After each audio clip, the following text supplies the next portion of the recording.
Good morning, students. Welcome to Learners Academy. Good morning, Good sir. morning. Good morning. Okay, so the next and the final topic in the chapter 3D is plane. ठीक है? Okay, तो पहले बात करते हैं plane है क्या actually, है ना? उसके बाद फिर इसकी इक्वेशन एंड ऑल जो हमको हमारे कोर्स में सीखना है, बट पहले ये अंडरस्टैंडिंग तो क्रिएट हो कि व्हाट इज अ प्लेन। तो पहले आप लोगों से पूछते हैं, आप लोगों को क्या समझ में आता है what is a plane? What is a plane?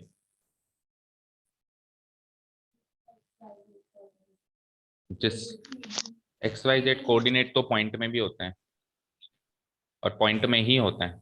XYZ coordinate तो पॉइंट में ही होते हैं। 3D में तो लाइन भी थी, क्या हो एक्सिस वो हो। एक्सिस तो स्पेस में है, X axis Y axis and Z axis तो स्पेस में है, प्लेन में थोड़ी ना है। हाँ बोलो। सर दो एक्सिस से जो मिलकर बना है वो प्लेन है। जो दो एक्सिस से मिलकर बना है वो फिर भी कह सकते हो। देखो इन शॉर्ट में आपको एक चीज कहूँ कि जो हम क्लास 10th तक जो 2D फिगर्स बनाते थे, क्या बनाते थे 2D फिगर्स, यानी कि हम पॉलीगन्स बनाते, क्या बनाते थे। और सबसे छोटा पॉलीगन होता था ट्राइंगल ऑफ 3 साइड्स, फिर 4 साइड्स का क्वाड्रिलेटरल, फिर पेंटागन, हेक्सागन, सेप्टागन। वो सारे के सारे प्लेन्स हैं। सारे के सारे क्या हैं? प्लेन्स है। लेट अस से कि मैंने ये एक रेक्टेंगल बनाया, देखो तो मैंने रेक्टेंगल बनाया, ये भी प्लेन है। तो है तो ये 2D फिगर, बट स्पेस के अंदर it is acting like as a plane. Space के अंदर ये 2D फिगर क्या काम कर रहा है? प्लेन का काम। कनिष्का ने भी सही कहा कि दो एक्सिस से बनाओ, क्योंकि इसमें दो ही डायमेंशन है। इसमें क्या है? दो ही डायमेंशन है। देखो जब अपन 2D प्लेन्स की बात करते थे, जब अपन 2D में होते थे, तो 2D से जो नीचे नीचे के जो फिगर्स है उनकी बात करते थे। कौन कौन से होते थे वो? जैसे कि 2D से नीचे होता है 1D, 1D में होता है लाइन। क्या होता है? एक लाइन में एक ही डायमेंशन होती है। तो उसके बारे में अपन ने सीखा, क्या होती थी वो लाइंस वगैरह, ये सारी चीजें सीखा। अच्छा, 0D भी होता है, जीरो डायमेंशन यानी पॉइंट। देखो point as a zero dimension, उसका कोई भी डायमेंशन नहीं है। आप नहीं कह सकते कि 3 सेंटीमीटर लंबा पॉइंट, कह सकते हो क्या? ये 4 सेंटीमीटर चौड़ा पॉइंट नहीं कह सकते, या 5 सेंटीमीटर रेडियस का पॉइंट नहीं कह सकते। It has no dimension, point has zero dimension. उसके बाद एक कदम आगे बढ़े, वन डायमेंशन। वन डायमेंशन में क्या आती है? लाइन, लाइन सेगमेंट्स, रे, ये सब आती है वन डायमेंशन, क्योंकि उसकी एक डायमेंशन है लंबाई। आप लाइन के लिए ये कह सकते हो कि लाइन 3 सेंटीमीटर लंबी, 5 सेंटीमीटर लंबी, लेकिन फिर उसकी दूसरी डायमेंशन नहीं कह सकते कि चौड़ी। लाइन के लिए चौड़ाई की बात नहीं की जाती है क्या? या ऊंचाई की बात नहीं की जाती? केवल एक ही डायमेंशन है, लंबाई, दैट इज वन डायमेंशन, और वो क्या होती है? लाइन। लाइन के बाद फिर हम आगे चले 2D। 2D में हमारे जो ये फिगर्स हैं, जैसे कि ट्रायंगल, रेक्टेंगल, इनके क्या, इनके पास क्या है? Length breadth. इनके पास क्या है? Length breadth. जैसे मैं रेक्टेंगल की बात करूं, लेंथ ब्रेथ है। या किसी भी 2D फिगर के बाद बेस और हाइट तो है ही सही, तो दो डायमेंशन है ना इनके पास। ठीक है, अब उसके बाद फिर अपन कहाँ आ गए? 3D। तो जिस भी डायमेंशन के अंदर हम हैं, उससे नीचे नीचे के सारे डायमेंशन को स्टडी कर रहे हैं। जब 2D में थे तो 1D और 0D स्टडी कर रहे थे, अभी 3D में है तो उससे नीचे नीचे क्या आया? 2D, 1D, 0D। तो 2D मतलब प्लेन, 1D मतलब लाइन, 0D मतलब पॉइंट। तो प्लेन, एक स्पेस के अंदर पॉइंट के बारे में सीखा था। पॉइंट कैसा होता है? जिसके XYZ कोऑर्डिनेट्स होते हैं। उसको आइडेंटिफाई कैसे किया जाता है? उसका ओरिजिन से एक वेक्टर बनाया जाता है जिसको कहते हैं पोजीशन वेक्टर, उससे उसको आइडेंटिफाई किया जाता है। ये पॉइंट के बारे में सीखा। फिर अभी पिछले एक्सरसाइज में अपन लाइन के बारे में सीख के आए हैं, लाइन की इक्वेशन बनानी सीख के आए हैं, लाइन के बहुत सारी चीजें सीख के आए, एंगल बिटवीन टू लाइंस और शॉर्टेस्ट डिस्टेंस, बहुत सारी चीजें सीख के आए। अब अपन वन से क्या आ गए? 2D में आ गए हैं। तो अपन अभी 3D में, लेकिन 3D से नीचे नीचे सारे डी सीख रहे हैं। तो उसके बाद फिर अपन कहाँ आ गए? 2D में। 2D फिगर क्या होता है? प्लेन होता है। 2D फिगर क्या होता है? प्लेन होता है। समझ में आई बात? और 2D फिगर क्या है? सारे के सारे पॉलीगन्स जो भी अपन ने बनाए थे। यहां तक क्लियर है? अच्छा जी, अब इस प्लेन के बारे में क्या सीखना है सर? इस प्लेन की, जैसे सबसे पहले अपन ने लाइन के बारे में क्या सीखा पिछले एक्सरसाइज में? सबसे पहली चीज सीखा उसको आइडेंटिफाई करना। उसको आइडेंटिफाई करना। And A line is identify bye its equation. A line is identified by it's, मैंने कहा एक लाइन लिखो, मतलब एक लाइन लिखो। जैसे आप लोग आइडेंटिफाई कैसे होते हैं? आपके नाम से आइडेंटिफाई होते हैं। तो हर एक की चीज की एक आइडेंटिफिकेशन होती है। पॉइंट से शुरू करते हैं। पॉइंट की आइडेंटिफिकेशन दो बातों से हो सकती है, या तो उसके कोऑर्डिनेट्स गिवन हो स्पेस में, या फिर उसका पोजीशन वेक्टर गिवन हो, उससे वो आइडेंटिफाई होगा कि नहीं होगा? ठीक है, फिर बात करते हैं लाइन। तो obviously line is identified by what? It's equation. It's equation. अब इक्वेशन अलग अलग फॉर्म में हो सकती है, जितनी भी फॉर्म्स हमने सीखी। ठीक है, लाइन के बाद आते हैं प्लेन। तो plane is also identified by its equation. कैसे आप इस स्पेस में लाखों करोड़ों प्लेन्स हैं, इस स्पेस में कितने हैं, लाखों करोड़ों प्लेन्स है ना, ऐसा नहीं है कि हमको दिखाई दें, हमको नहीं दिखाई दे रहे हैं, ऐसे भी लाखों करोड़ों प्लेन्स है। जैसे अभी ये बोर्ड बना हुआ है, ये भी एक प्लेन है, रेक्टेंगुलर बोर्ड बना हुआ है, ये जो ऊपर ये लटका हुआ है, फिर ऐसे भी एक प्लेन है, ये दीवार भी एक प्लेन है, ये टीवी भी एक प्लेन है, ये बोर्ड भी एक प्लेन है। ये चीज ऑब्जेक्ट्स अपने को दिखाई दे रहे हैं, इनविजिबल पता नहीं कितने प्लेन्स हैं, है कि नहीं है, ठीक है ना, तो लाखों करोड़ों प्लेन से। तो अब उस प्लेन को आइडेंटिफाई कैसे करोगे, उसकी इक्वेशन से। एक यूनिक इक्वेशन मिलती है हर एक प्लेन को, यूनिक, क्या कहा मैंने, यूनिक। उस प्लेन की वही इक्वेशन होगी और कोई इक्वेशन नहीं होगी, और जो इक्वेशन एक प्लेन की फिक्स हो गई वो इक्वेशन किसी और प्लेन को नहीं मिलेगी। समझ में आई बात, वो इक्वेशन किसी और प्लेन को नहीं मिलेगी। सर इक्वेशन से बताइए कुछ, तो देखो कुछ भी शुरू करने से पहले शॉर्ट में एक बात बता देता हूं, उससे आधी बातें तो क्लियर होना शुरू हो जाएंगी, लेकिन अंडरस्टैंडिंग बैठ जाएगी। देखो क्लास 10th तक अपन ऐसी इक्वेशंस पढ़ते थे, याद है आपको, याद है क्या, 9x-5 equal to -6, x+y+7 equal to 0, इनको क्या कहते थे, लीनियर इक्वेशन। क्या कहते थे इनको, और भी एग्जांपल्स आप दे सकते हो, लीनियर इक्वेशंस। और ये किसकी होती थी, हमेशा एक स्ट्रेट लाइन की होती थी। किसकी होती थी, लीनियर इक्वेशंस किसको डिनोट करता है, एक स्ट्रेट लाइन को डिनोट करता है कि नहीं करता है, लीनियर इक्वेशंस। ओके, अब फिर जब अपन स्पेस में आए तो स्पेस में थोड़ी थोड़ी थोड़ी थोड़ी थोड़ी इक्वेशंस अपन बदलने लग गए, है ना। स्पेस में अपन ने इसकी इक्वेशंस को डिनोट करने का तरीका बदल दिया, लेकिन दिखाई देने की बात करें तो दिखाई देने में तो आपको क्या दिखाई दे रहा था, एक्स वाई और एक जेड, और निकल के आ गया बस, क्योंकि अपन 3D में आ गए थे, स्पेस में आ गए थे, ठीक है। तो इन्हीं इक्वेशंस में, अच्छा इसकी स्टैंडर्ड फॉर्म क्या बनाओगे, ऐसे बनाओगे, +c=0। खूब सीखा है अपन ने, इसको सॉल्व करने के मेथड्स भी सीखे थे, सब्स्टिट्यूशन, एलिमिनेशन सीखा था, क्रॉस मल्टीप्लिकेशन। अब इसी के अंदर एक चीज और बढ़ा दे, x plus d y plus c तो है ही, इसके अंदर मैं एक चीज और बढ़ा रहा हूं, देखो ध्यान से, x plus B Y plus C z plus D equal to c. तो ये इक्वेशन तो थी लाइन की, ये इक्वेशन हो गई प्लेन की। किसकी हो गई, प्लेन। यानी कि आपको कैसी इक्वेशंस दिखाई देंगी, आपको ऐसी इक्वेशंस दिखाई देंगी, 3x+2y+7z इक्वल टू 10, 5x-2y+6z, या फिर 10 इधर भी आ जाएगा कई बार, जैसे -7 इक्वल टू 0, कॉन्स्टेंट टर्म इधर भी आ जाएगी, ठीक है। तो इन शॉर्ट एक x की टर्म, एक y की टर्म, एक z की टर्म और एक कॉन्स्टेंट टर्म। पहले लाइन में क्या होता था, x की टर्म, y की टर्म और कांस्टेंट टर्म, और RHS में 0 हो ही जाता था। अब प्लेन में क्या होगा, x की टर्म, y की टर्म, z की टर्म और एक कांस्टेंट और होगा, 4 टर्म्स होंगी और इक्वल टू 0 होगा। इस तरह का फॉर्मेट आपको जहां दिखाई देगा वो क्या माना जाएगा बेटा, इक्वेशन ऑफ ए प्लेन। इस तरह का जो स्ट्रक्चर दिखाई देगा वो क्या होगा, इक्वेशन ऑफ ए प्लेन। अब ये बनाई कैसे जाती है, सर यहाँ पे ए बी और सी और डी क्या होते हैं, इनके बारे में अपने को सारी चीजें सीखनी है, इनके बारे में अपने को क्या करना है बेटा, सारी चीजें सीखनी है। शुरू करें, ठीक है, जनरल अंडरस्टैंडिंग बन गई, प्लेन क्या होता है, ठीक है ना। चलिए अब बात करते हैं इक्वेशन। अब आपके एनसीईआरटी कोर्स की बात करते हैं, तो सबसे पहले उन्होंने भी इक्वेशन बताई है, क्या कहा है, एक प्लेन को आप यूनिकली, एक प्लेन को 3D स्पेस के अंदर, a plane in a 3D space is uniquely define, unique तरीके से डिफाइन कब कर सकते हो, जब आपके पास 3 सिचुएशन में से कोई एक सिचुएशन गिवन हो। यानी कि आपको 3 तरीके से ये इक्वेशन बनाना सिखाने वाला है। क्या कहा मैंने, 3 सिचुएशन में से कोई एक सिचुएशन गिवन हो। पहली सिचुएशन एक बार नाम लिख लेते हैं, फिर एक एक को एलेबोरेट करेंगे। पहले एक बार आप लिख लो, फिर थोड़ी थोड़ी अंडरस्टैंडिंग बता देते हैं। आपको क्या गिवन हो, ओरिजिन से, ओरिजिन से उस उसकी परपेंडिकुलर डिस्टेंस गिवन हो और नॉर्मल वेक्टर गिवन हो। ओरिजिन से उसकी परपेंडिकुलर डिस्टेंस गिवन हो और नॉर्मल वेक्टर गिवन हो, ठीक है ना। ये दो सिचुएशंस गिवन हो, दो दो चीजें गिवन हो। पहली चीज ओरिजिन से परपेंडिकुलर डिस्टेंस, एक चीज यहाँ खत्म हो गई। दूसरी चीज नॉर्मल वेक्टर भी गिवन होना चाहिए उस प्लेन का, ठीक है। तो आप उस प्लेन की इक्वेशन बना सकते हैं, और इस जो अभी इक्वेशन बनेगी, इन दोनों की मदद से जो इक्वेशन बनेगी, उस इक्वेशन को कहा जाता है नॉर्मल फॉर्म। क्या कहा जाता है, क्या कहा जाता है, नॉर्मल फॉर्म। प्लेन, अगर मान लो एक इक्वेशन बनाई मैंने, किन दो बातों की मदद से बनाई, एक तो मुझे डिस्टेंस गिवन थी, परपेंडिकुलर डिस्टेंस होनी चाहिए ओरिजिन से, राइट। समझ में आया बात। और हमको क्या गिवन होना चाहिए, एक नॉर्मल वेक्टर गिवन होना चाहिए। तो वहां से जो इक्वेशन बन जाएगी, अब हमको जो दिखाई दे रही है इक्वेशन हमारे सामने, मैं क्या कहूंगा, ये इक्वेशन नॉर्मल फॉर्म में। क्या कहूंगा मैं, ये इक्वेशन किस फॉर्म में बेटा, नॉर्मल फॉर्म में। ठीक है, एक बार लिख लो, फिर मैं तीनों का एक थोड़ी हल्का हल्का आपको फील करवा देता हूँ और फिर स्टार्ट करते हैं।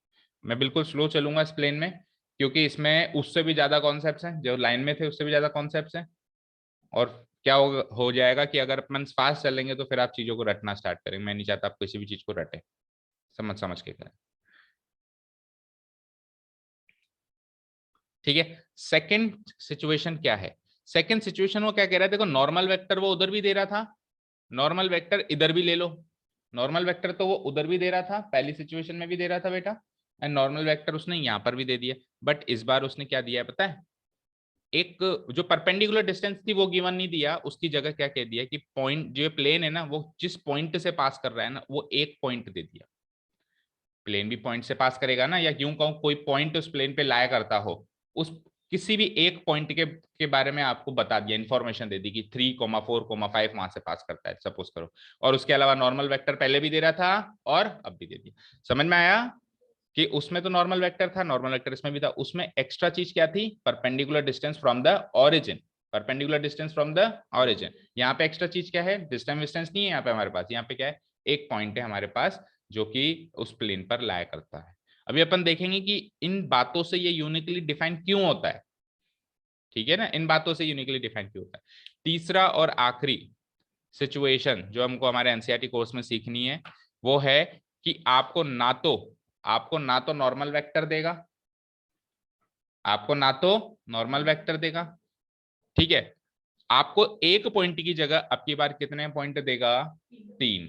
तीन तीन थ्री नॉन, लेकिन वो पॉइंट सारे के सारे कैसे होने चाहिए, नॉन कॉलिनियर। नॉन कॉलिनियर का मतलब क्या होता है, कॉलिनियर का मतलब क्या होता है, एक लाइन पे लाए होने वाले, एक लाइन बनाने वाले, उनको कॉलिनियर पॉइंट्स कहते हैं। नॉन कॉलिनियर का मतलब क्या है, जो एक लाइन पर, मतलब एक लाइन ना बनाए, सिंपल सी बात है, ट्राइंगल बनाए, यस ट्राइंगल बनाए, क्या बनाए, ट्राइंगल बनाए, उनको क्या कहते हैं, नॉन कॉलिनियर पॉइंट्स। तो तीसरी सिचुएशन है कि तीन नॉन कॉलिनियर पॉइंट्स हमको मिलेंगे जो प्लेन पर लाया कर रहे हैं। मैं देखो अगर ऐसे कहूं कि ये प्लेन इन तीन पॉइंट से पास कर रहा है, या मैं यूं कहूं कि ये तीन पॉइंट्स प्लेन पर लाया करते हैं, बात एक ही है, बात एक ही है ना, कोई समझ इसमें कोई दिक्कत नहीं है। मैं कहूं कि ये प्लेन जो है तीन पॉइंट से पास करता है, या मैं कहूं ये तीन पॉइंट्स प्लेन पर लाया करते हैं, समझ जाना, एक ही बात है। तो three non collinear points lying on the plane are given. तो ये तीन तो सिचुएशंस हैं जहां से आप क्या बना सकते हो बेटा, क्या बना सकते हो, प्लेन बना सकते, प्लेन नहीं बना सकते, प्लेन की इक्वेशन बना सकते, प्लेन तो बने बनाए हैं हमारे पास है ना इस दुनिया में बहुत सारे। ठीक है, क्लियर है, ये तीन सिचुएशन है जहां से अपन प्लेन की इक्वेशन बना सकते हैं। उसके अलावा प्लेन जिस फॉर्म्स में गिवन होता है उसमें से एक फॉर्म होती है इंटरसेप्ट फॉर्म।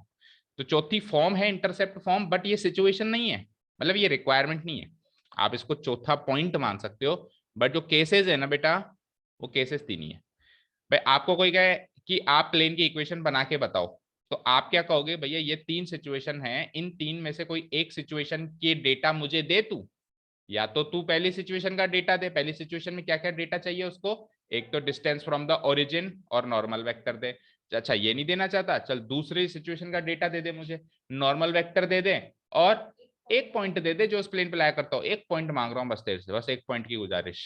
ठीक है, ओके, तीसरी सिचुएशन, चल दोनों मत दे, तू तो मुझे तीन पॉइंट्स दे दे जो उस प्लेन पे लाया करते हो, बट याद रखना तीनों पॉइंट कैसे देगा तू, नॉन कॉलिनियर देगा। चौथी चीज क्या है, इंटरसेप्ट फॉर्म, ये सिचुएशन नहीं है जिससे इक्वेशन बनेगी, ये इक्वेशन बनी बनाई कई बार इस स्पेशल केस में दिखाई देती है, उस केस को बोलते हैं इंटरसेप्ट फॉर्म। ठीक है ना, स्पेसिफिक केस में दिखाई देती है, वो केस क्या होगा, इंटरसेप्ट फॉर्म होगा। ठीक है, अब आगे बढ़ने से पहले मैं आपको कुछ फील करवाता हूं। नॉर्मल वेक्टर क्या होता है, एक प्लेन का परपेंडिकुलर वेक्टर, अभी उसकी बात करूंगा, शुरू से आ जाओ, शुरू से आ जाओ। सर अगर किसी प्लेन की, ध्यान से सुनिएगा, अगर किसी प्लेन की distance from the origin given हो और नॉर्मल वेक्टर गिवन हो, तो वो प्लेन यूनिकली डिफाइन क्यों होगा, ऐसे एक नहीं दो प्लेन क्यों नहीं बन सकते, या दो से ज्यादा क्यों नहीं, एक से ज्यादा क्यों नहीं बन सकते, एक ही प्लेन क्यों बनता है अगर ये इंफॉर्मेशन गिवन हो। तो देखो इधर देखो मेरी तरफ, this is a plane, this is a plane. देख पा रहे हो सब लोग? एक डंडा था मेरे पास, ये रहा। कभी काम आया नहीं, आज आ रहा है, सर को आता है। लेट अस से दिस इज अ प्लेन। ये मेरा हाथ देख रहे हो, ये है ओरिजिन। ये क्या है? ओरिजिन। तो इस ओरिजिन से इस प्लेन पे एक परपेंडिकुलर वेक्टर बना दिया मैंने। परपेंडिकुलर वेक्टर समझ रहे हो? 90 डिग्री पे, यानी कि इस प्लेन पर जितनी भी लाइंस हैं, जितनी भी लाइंस होंगी, इस कागज पे बहुत सारी लाइंस बना दो, हर एक लाइन से ये वाला डंडा परपेंडिकुलर है। समझ में आई बात? यहाँ पर, यहाँ पर, यहाँ पर, यहाँ पर, हर एक से परपेंडिकुलर। तो मैंने ओरिजिन से बनाया, ये ओरिजिन फिक्स है ना, इसको तो वो हिला नहीं सकता। और परपेंडिकुलर मैंने अगर बना दिया तो ये प्लेन भी फिक्स हो गया, ये प्लेन भी फिक्स हो गया। भाई ऐसे नहीं घूम सकता, ऐसे नहीं घूम सकता, कहीं घूम नहीं सकता, क्योंकि परपेंडिकुलर इस ये फिक्स था, और इससे ये परपेंडिकुलर किस प्लेन पर है? इस प्लेन पर है। तो अब ये प्लेन भी फिक्स हो गया, ये घूम नहीं सकता। बट सर ये नीचे तो आ सकता है ऐसे, और नीचे भी आ सकता है, और नीचे भी आ सकता है। मतलब इसको मैं फाड़ दूं, इसके अंदर छेद कर दूं और उसको नीचे ला सकता हूं ना। तो ये प्लेन घूम नहीं सकता सर, घूम नहीं सकता, ऐसे टेढ़ा मेढ़ा नहीं हो सकता। लेकिन ये वाला भी, ये वाला प्लेन जो है इस सीध में आ रहा है, वो भी इस नॉर्मल वेक्टर के परपेंडिकुलर है। ये भी फिक्स है, ये भी फिक्स है, ये भी फिक्स है। आप कैसे कह रहे हो एक ही प्लेन बनेगा? हजारों प्लेन्स अभी भी बन सकते हैं। मैंने कहा अच्छा, एक काम कर, डिस्टेंस फ्रॉम ओरिजिन भी फिक्स कर दो, 2 सेंटीमीटर ही दूर कर ले ओरिजिन से, अब तो ये एक ही प्लेन बनेगा। भाई यहां से 2 सेंटीमीटर दूरी प्लेन ले तू, तो डिस्टेंस फ्रॉम ओरिजिन फिक्स कर दें और नॉर्मल वेक्टर फिक्स कर दें, तो एक यूनिक प्लेन बनेगा नहीं बनेगा? 1 सेंटीमीटर पे भी बनेगा। मैं डिस्टेंस फिक्स कर दें कि मुझे तो 1 सेंटीमीटर दूरी चाहिए, अब तो एक ही प्लेन बनेगा। तो अगर मैं ये डेटा दे दूं, एक तो नॉर्मल वेक्टर दे दूं प्लेन का, मतलब प्लेन से परपेंडिकुलर एक वेक्टर दे दूं, और मैं डिस्टेंस फ्रॉम ओरिजिन फिक्स कर दूं, अब आप एक ही प्लेन बना सकते हो कि नहीं बना सकते हो? पहली सिचुएशन समझ में आई कि प्लेन यूनिकली डिफाइन कब होगा? नॉर्मल वेक्टर गिवन हो और डिस्टेंस फ्रॉम ओरिजिन गिवन हो। दूसरी सिचुएशन पे चलते हैं। दूसरी सिचुएशन में नॉर्मल वेक्टर तो गिवन था, ये गिवन है, नॉर्मल वेक्टर गिवन है। वही मैंने क्या कहा, बहुत सारे प्लेन्स बना सकते हो, क्योंकि इसका झुकाव तो फिक्स हो गया, इंक्लिनेशन तो फिक्स हो गया, क्योंकि नॉर्मल वेक्टर फिक्स हो गया। लेकिन सर इधर इधर इधर इधर इधर अभी बहुत सारे बन रहे हैं। अब आप डिस्टेंस भी नहीं दे रहे ओरिजिन से, लेकिन मैं एक पॉइंट दे रहा हूँ स्पेस में जो इस प्लेन पे लाया करेगा। मैं एक पॉइंट दे रहा हूं, मान लो वो पॉइंट यहां है, देखो मेरी तरफ, मान लो वो पॉइंट यहां है, तो इस पॉइंट और इससे परपेंडिकुलर तो यही प्लेन बनेगा। मान लो वो पॉइंट वहां है, तो अब वो प्लेन वहां बनेगा। तो अगर एक पॉइंट दे दूं और वही नॉर्मल वेक्टर दे दूं, अगेन अगेन यूनिकली डिफाइन होगा प्लेन, होगा नहीं होगा? तीसरी सिचुएशन, नॉर्मल वेक्टर ही नहीं दे रहा हूं मैं, हटा दो, नॉर्मल वेक्टर ही नहीं दे रहा हूं। अब बहुत सारे प्लेन्स हैं दुनिया में, लाखों करोड़ों अरबों। अब मैं 3 पॉइंट्स दे रहा हूं, क्या दे रहा हूं? 3 पॉइंट्स दे रहा हूं। फर्स्ट ऑफ ऑल बात करते हैं एक पॉइंट की। सर एक पॉइंट से तो लाखों करोड़ों अरबों प्लेन्स पास हो सकते हैं ना। एक पॉइंट यहाँ पर है, इससे ऐसे ऐसे ऐसे ऐसे पता नहीं कितने प्लेन्स जा रहे हैं। 2 पॉइंट की पास बात करते हैं। कई बच्चों के डाउट होता है कि सर 2 पॉइंट ही काफी थे, 2 पॉइंट से भी यूनिक प्लेन निकलेगा? तो स्क्रीन पे देखो 2 पॉइंट से यूनिक प्लेन क्यों नहीं निकलेगा, फिर मैं एक प्रैक्टिकल एग्जाम्पल भी दे रहा हूँ। 2 पॉइंट से एक यूनिक प्लेन क्यों नहीं निकलेगा? देखो, लेट अस से ये एक पॉइंट है, ये एक पॉइंट, समझ रहे हो? तो 2 पॉइंट है स्पेस में, मेरे पास कितने पॉइंट है? 2 पॉइंट इस स्पेस में जहां भी है, जहां भी है, उनसे एक स्ट्रेट लाइन बनाई जा सकती है, बनाई जा सकती है सीधी, ये बन गई। और एक स्ट्रेट लाइन से तो लाखों करोड़ों प्लेन्स पास होंगे, एक कैसे पास होगा? देखो, इस प्लेन से, इस लाइन से एक प्लेन ये बन गया, बन गया, एक ये और बन गया, बन गया, एक इधर बना दो। एक कंसीडर करो, एक बुक, लेट अस से दिस इज अ बुक, एक बुक है, ठीक है, ये एक लाइन है, इस लाइन से जितने भी पेजेस हैं ये सब प्लेन्स पास हो रहे हैं इस लाइन से, समझ गया ना? तो एक लाइन से तो बहुत सारे प्लेन्स पास हो सकते हैं, यूनिक नहीं हुआ ना अभी भी। तो 2 पॉइंट से काम नहीं चला, कितने चाहिए मिनिमम? 3। अच्छा सर 3 ले लो, पर 3 कोलिनियर लेना आप। कोलिनियर मतलब एक ही लाइन पे लाए होने वाले। तो बात तो वही हो गई कि 2 पॉइंट लूं, 2 पॉइंट लूं या 3 कोलिनियर ले लूं, तो बात तो वही हुई। अभी भी स्ट्रेट लाइन बन रही है, और स्ट्रेट लाइन से बहुत सारे प्लेन्स निकले जा रहे हैं, निकले जा रहे हैं, निकले। आप 3 कोलिनियर ना लो, क्या ले लो? नॉन कोलिनियर, क्योंकि वो एक ट्राइंगल बनाएंगे, triangle is a 2D figure, line is a 1D figure. तो 1D फिगर से यूनिक 3D फिगर नहीं बन सकता, सॉरी 1D फिगर से यूनिक 2D फिगर नहीं बन सकता। 2D फिगर अगर यूनिकली डिफाइन हो जाए, ट्राइंगल यूनिकली डिफाइन हो जाए, तो वो वैसे ऑटोमेटिकली वो खुद ही प्लेन है। एक ट्राइंगल भी तो एक प्लेन ही है, समझ रहे हो ना बात। तो एक पॉइंट की आप यहां से सिचुएशन चेंज कर दो, कोलिनियर मत करो, बस 3 नॉन कोलिनियर पॉइंट्स ले लो। इमेजिन कर पा रहे हो ना बेटा कि इस स्पेस के अंदर अगर 3 नॉन कोलिनियर पॉइंट हो जाएं तो उसे एक यूनिक प्लेन ही चलेगा। जैसे एक पॉइंट यहां इमेजिन करो, एक पॉइंट यहां, एक पॉइंट यहां, अब इससे ऐसा प्लेन ही चलेगा, ये यूनिक है। क्लियर है, समझ आया। तो अगर इन 3 सिचुएशन में से मेरे पास और कोई सिचुएशन, कोई भी एक सिचुएशन है, तो you can uniquely define plane. अभी प्लेन डिफाइन नहीं किया, अभी तो मैंने बात बताई है कि यही डेटा क्यों चाहिए होता है और इस डेटा से यूनिकली प्लेन क्यों डिफाइन होता है। अब मैं एक एक सिचुएशन को उठा रहा हूं और फिर उसकी इक्वेशन बना के बता रहा हूं। स्टार्ट करें, ठीक है। Is someone online? Kanishka and Priyanshi Vijay, कोई Yes, बहन है sir. आपकी? ओके ओके, घर पे मम्मी पापा तो नहीं पढ़ रहे? ओके चलो। तो Kanishka, you are missing a very important concept, you should have come online, आज तो संडे भी था, oh sorry offline. Equation of a plane when perpendicular distance from origin along with normal vector is given. तो पहला situation को मतलब सब heading mark कर दो, हेडिंग की भी सब हेडिंग, कि 3 सिचुएशन थी ना, उसमें से पहली सिचुएशन उठा ली हमने। पहली सिचुएशन क्या है कि एक प्लेन की इक्वेशन बनानी है जब क्या क्या गिवन है, परपेंडिकुलर डिस्टेंस गिवन है भाई, ओरिजिन से 1 सेंटीमीटर दूर, 3 सेंटीमीटर दूर, 5 सेंटीमीटर दूर, 10 किलोमीटर दूर, एक एक वो ले लो किलोमीटर दूर, कुछ भी ले लो, है ना। और उसके अलावा क्या गिवन है मुझे, उसके अलावा क्या गिवन है, नॉर्मल वेक्टर भी गिवन है, ठीक है।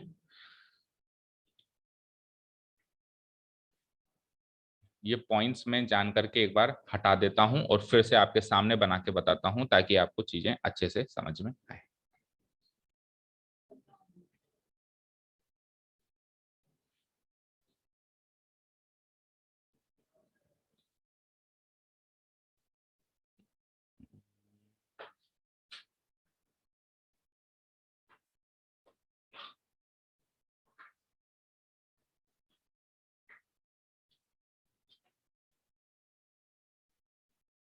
सबसे पहले तो आप मुझे ये बताओ कि ये 3D स्पेस के अंदर आप इस प्लेन को फील कर पा रहे हो, इमेजिन कर पा रहे हो? X axis, Y axis, Z axis के अंदर ये जो एक रेक्टेंगुलर नामक चीज बनी हुई है, ये एक खाली स्पेस के अंदर एक प्लेन की तरह लटक रहा है, मतलब ये लटका हुआ प्लेन दिखाई दे रहा है, उड़ता हुआ लटका हुआ है प्लेन स्पेस के अंदर, इमेजिन कर पा रहे हो? It is a plane. अब इस प्लेन को यूनिकली डिफाइन करना है तो आपको क्या क्या मिलेगा, अभी इस सिचुएशन में क्या क्या मिलेगा, एक तो मिलेगी डिस्टेंस फ्रॉम ओरिजिन, और एक क्या मिलेगा, नॉर्मल वेक्टर। नॉर्मल वेक्टर क्या होता है, नॉर्मल वेक्टर क्या होता है, जो प्लेन के परपेंडिकुलर हो। अच्छा, अब एक चीज और सुनिए, एक चीज और सुनिए, इधर देखिए, ये प्लेन है, इसके नॉर्मल वेक्टर भी बहुत सारे हैं।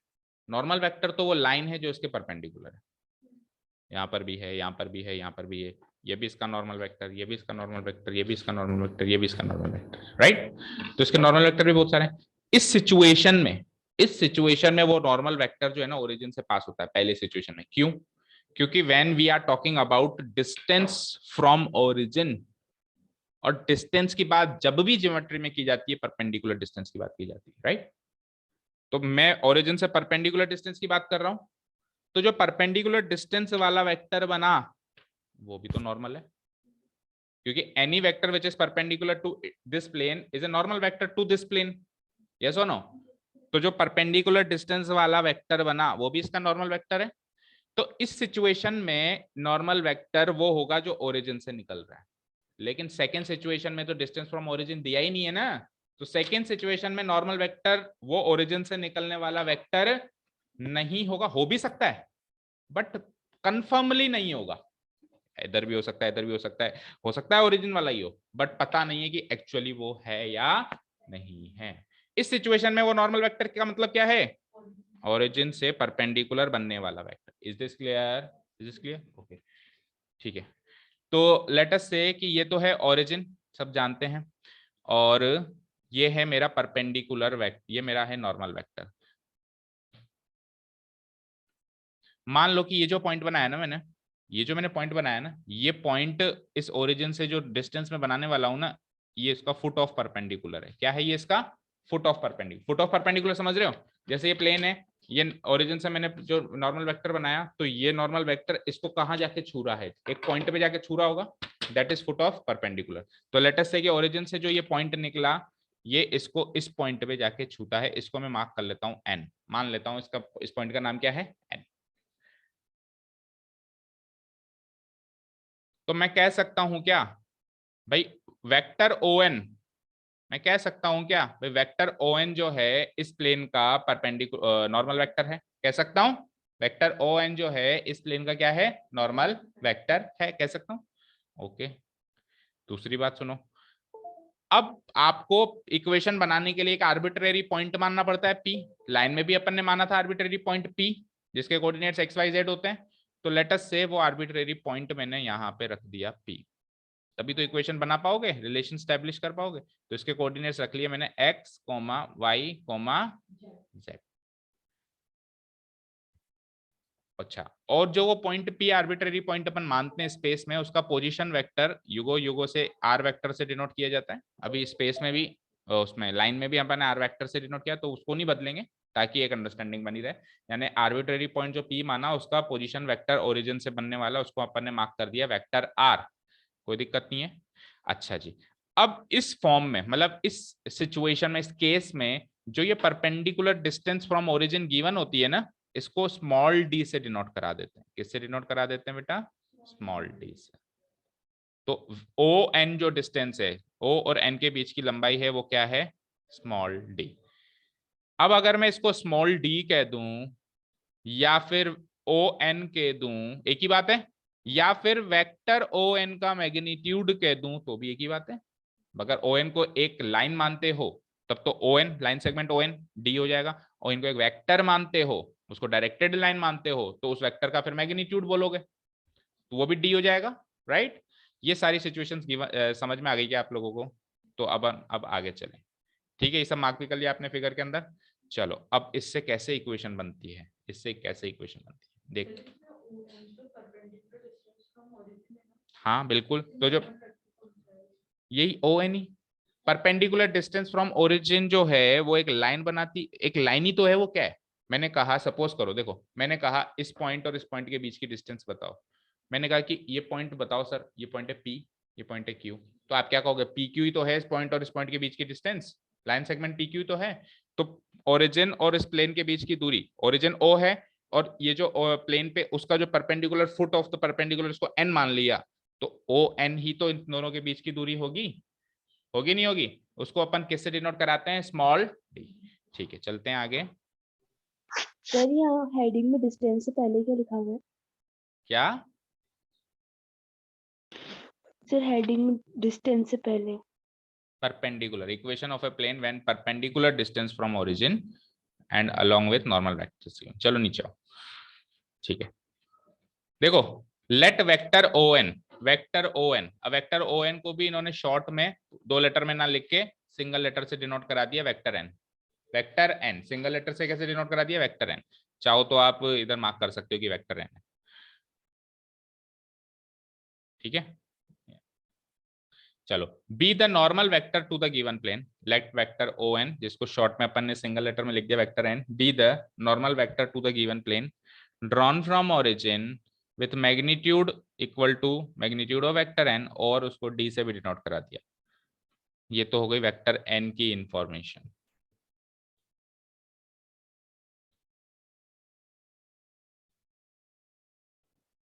थोड़ा सा क्या, अपने को एनसीईआरटी का रेफरेंस लेते हुए चलना ही होता है, वो हमारी मजबूरी होती है। समझ नहीं आया कि वेक्टर ओ एन भी लिख सकते थे ना अपन, क्यों फालतू उसको सिंगल लेटर से डिनोट कराया? उनकी मर्जी, चलो करा दिया तो ठीक है। समझ पा रहे हो ना? वेक्टर ओ एन को सिंगल लेटर वेक्टर एन से डिनोट करा दिया। Be the normal vector to the given plane drawn from the origin, obviously origin से ड्रॉन कर रहा हूं मैं उसको, विथ मैग्नीट्यूड, उसका मैग्नीट्यूड यही होगा जो इस वेक्टर एन का मैग्नीट्यूड है, और उसको किससे डिनोट करा दिया, डी से डिनोट करा दिया। और पी कोई भी आर्बिट्रेरी पॉइंट ले लो जो कि प्लेन पर लाया करता है, जिसके पोजीशन वेक्टर्स जो हैं वो हो जाएंगे ओपी, जिसके पोजीशन वेक्टर हो जाएगा पोजीशन वेक्टर ओपी, और इसको सिंगल लेटर से अपन हमेशा आर्बिट्रेरी पॉइंट को सिंगल लेटर से डिनोट कराते हैं वेक्टर आर, उस पोजीशन वेक्टर को सिंगल लेटर से डिनोट कराते हैं वेक्टर आर। यहां तक क्लियर है सबको, लिख लिया यहां तक, ओके। अब ये जो वेक्टर एन है ना, नॉर्मल वेक्टर जो ओरिजिन से बनाया है, समझ रहे हो, ये जो नॉर्मल वेक्टर है ना जो ओरिजिन से बनाया है, इस डायरेक्शन में एक यूनिट वेक्टर भी होगा, होगा।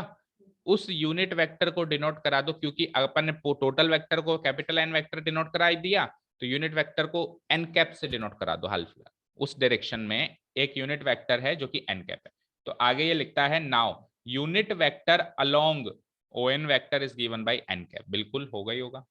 जैसे मान लो वेक्टर ए बी है या वेक्टर ए है, तो अपन उसको यूनिट वेक्टर कैसे डिनोट कराते हैं, ए कैप, ऐसे बोलते हैं ए कैप। तो एन वेक्टर का यूनिट वेक्टर लिख दिया अपन ने एन कैप, कोई दिक्कत नहीं है, यहां तक भी बातें सारी क्लियर है, यहां तक भी सारी बातें क्लियर है। अब ये आगे क्या करने वाला है वो मैं पहले आपको बता देता हूं, फिर लिखने के लिए मैं आपको जो नीचे लिखा है बता दूं। आप अभी लिखो मत, अभी समझो। अभी क्या करने वाला है वो सुनो पहले। अब ये करने वाला है कि जो ये नॉर्मल वेक्टर है ना, वेक्टर ओ एन कह रहे हो या सिंपली वेक्टर एन भी कह रहे हो आप इसको, ठीक है। हर एक वेक्टर उसके मैग्नीट्यूड इनटू डायरेक्शन से डिफाइन होता है, यस और नो। तो मैग्नीट्यूड तो है वो डी, यस और नो। डी तो है डिस्टेंस, अपन ने स्मॉल लेटर डी से डिनोट कराया ना उसको, और डायरेक्शन अभी अपन ने लिख दी एन कैप। यूनिट वेक्टर क्या लिखा उस डायरेक्शन में अपन ने, एन कैप। तो vector O N equal to D into N cap लिख सकते हैं, या डी, यहाँ पे ये क्रॉस प्रोडक्ट वाला इंटू नहीं है, ये सिंपली जो मल्टीप्लाई होता है ना, स्केलर मल्टीप्लीकेशन होता है वेक्टर का, वो है डी एन कैप लिख देता हूँ शॉर्ट में, डी एन कैप। डॉट भी मत लगाना, नहीं तो फिर कंफ्यूजन होता है, डॉट प्रोडक्ट तो नहीं है, कुछ भी मत लगाओ, स्केलर में कुछ लगाते ही नहीं है। जैसे मान लो मेरे को वेक्टर आर इंटू टू करना है, तो टू वेक्टर आर लिखूंगा, ना तो डॉट लगाऊंगा ना इंटू लगाऊंगा। तो उसी तरीके से सिंपली डी एन कैप, ये चीज ये करने वाला है। अब आप लिखो, देखो यही करिए उसने,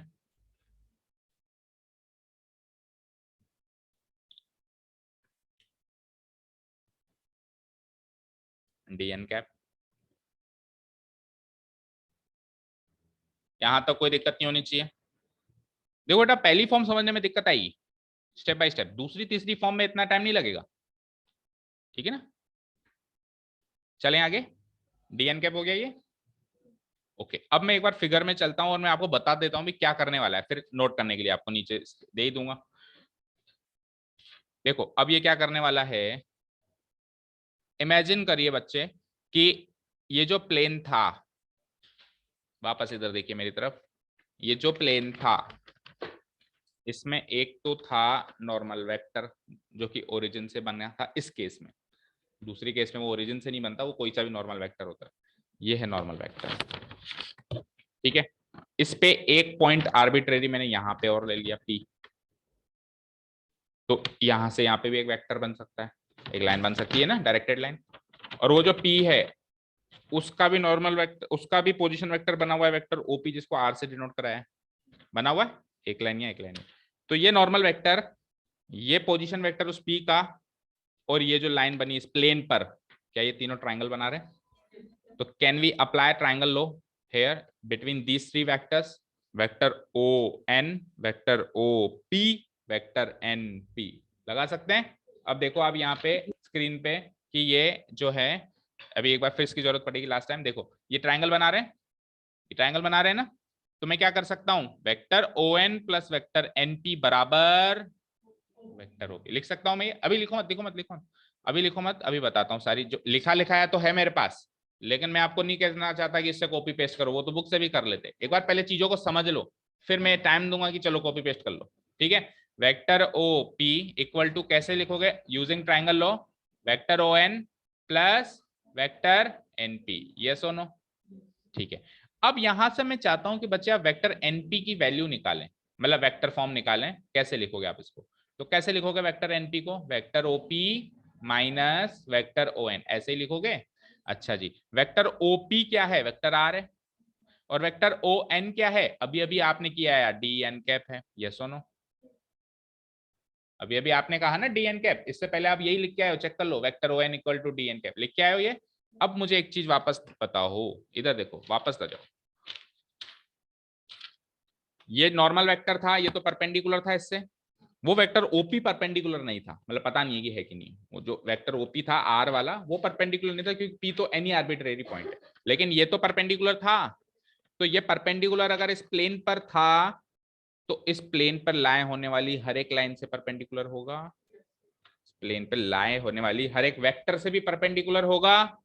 तो इस प्लेन पर एक वेक्टर लाए कर रहा है, यही वाला एनपी, एनपी लाए कर रहा है, एन से लेके पी, इसी पे तो लाए कर रहा है।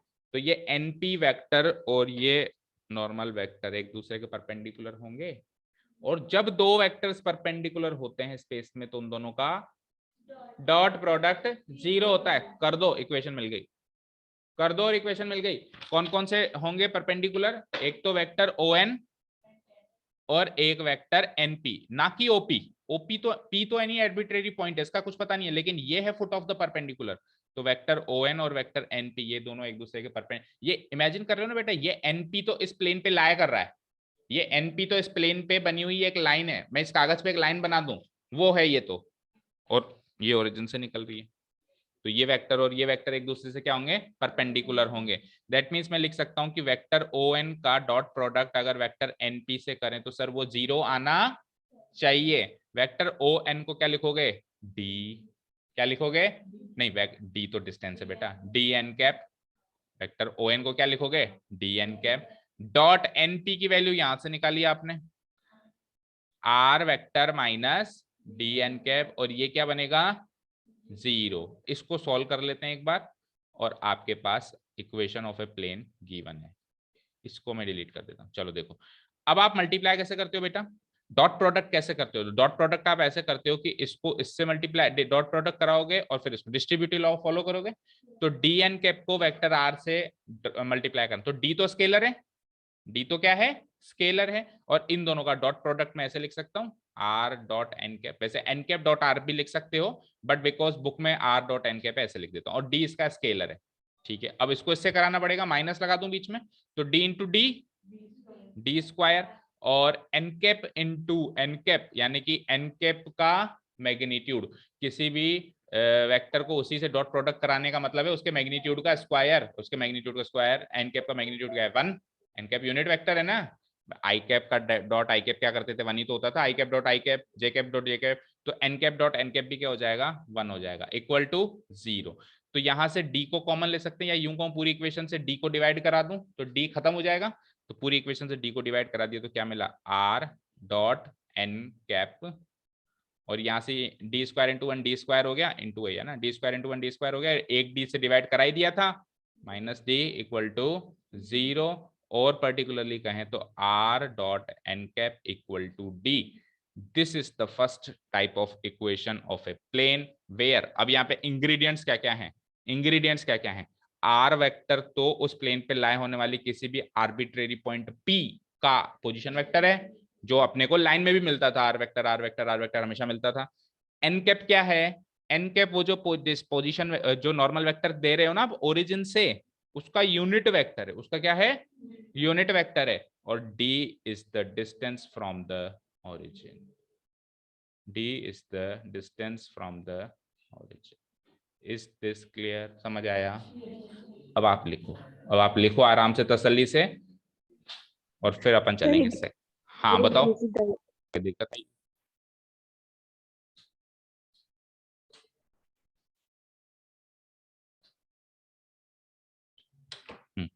कहाँ से नोट करना है? हाँ कनिष्का बोलो।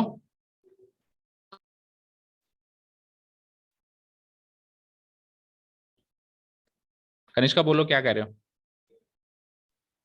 सही, जो प्लेन बनाया है तीनों एक्सिस से पास हो रहेगा। बेटा ये प्लेन स्पेस में है, हो सकता है कि ये तीनों एक्सिस से पास हो रहा हो सकता है नहीं भी पास हो रहा हो, एक्सिस तो लाइन है ना, हो सकता है एक्स एक्सिस को क्रॉस करते हुए जा रहा हो सकता है नहीं। जैसे आप 2D में, आप 2D में एक लाइन बनाते हो तो कोई गारंटी है क्या भाई एक्स वाई एक्सिस से गुजरेगी? ये 2D में एक लाइन है, 2D में एक लाइन है, या सपोज करो आप लाइन सेगमेंट बना रहे हो, यहाँ से लेके यहाँ तक, तो ये नहीं गुजर रही और गुजर भी सकती है, आगे बढ़ाओ तो। ठीक है, क्लियर लेन। तो हो सकता है गुजर रही हो सकता है नहीं गुजर रही हो, ऐसी कोई गारंटी नहीं दे रहा। अभी तो मैंने एक जनरल प्लेन बनाया, स्पेस में लटका हुआ है, समझ रहे हो? क्लियर है? अब वो 3D इमेजिनेशन करना पड़ेगा, वो प्रॉब्लम है थोड़ी सी हमारे 3D के साथ, 3D कॉन्सेप्ट के साथ, कि वो हमको करना ही पड़ता है, फील करना पड़ता है। नेक्स्ट ईयर में भी बहुत सारे हम इंस्ट्रूमेंट्स ले आए जिसमें 3D इमेजिनेशन और अच्छे से हो सके। हाँ जी, कहाँ से लिखना है आपको, कहाँ से लिखना है? ट्राइंगल लॉ से, यहाँ तक लिख लिया था, लिखो। Now by triangle law we have, कोई चीज समझ में नहीं आया तो पूछ लेना, vector O N plus vector N P equal to vector OP, which implies vector N P की वैल्यू माइनस करा दो, vector OP minus vector O N, vector OP vector R है और वेक्टर ओ एन अभी अभी हमने लिखा D N cap है।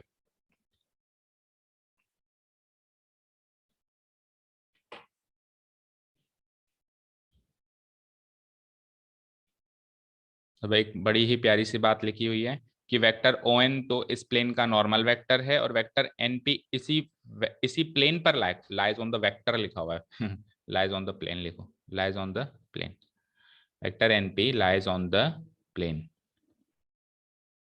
और वेक्टर एन पी तो इसी प्लेन पे लाई कर रहा है, तो क्या होगा, तो ये होगा कि ये दोनों एक दूसरे के परपेंडिकुलर होंगे।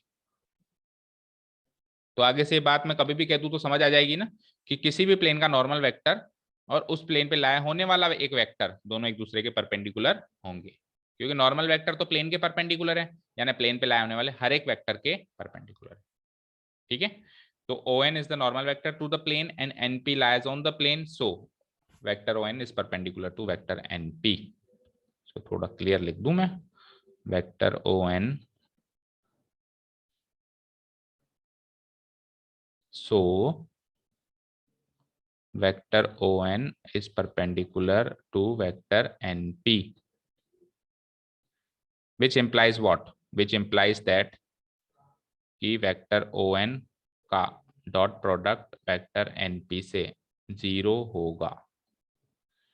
ठीक है, आगे चलते हैं, अब इनको अलग अलग वैल्यूज रख लो। वेक्टर on की वैल्यू आपने डी एन कैप रखी है, वेक्टर np की वैल्यू आपने vector r minus D N cap रखी है, डॉट प्रोडक्ट करो।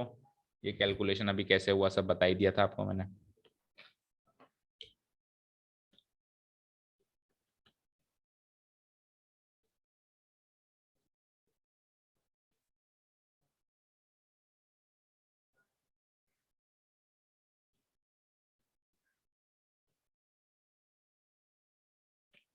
यहाँ पे n cap into N cap 1 हो गया, because we all know that कि n cap dot N cap equal to क्या होता है, 1 होता है।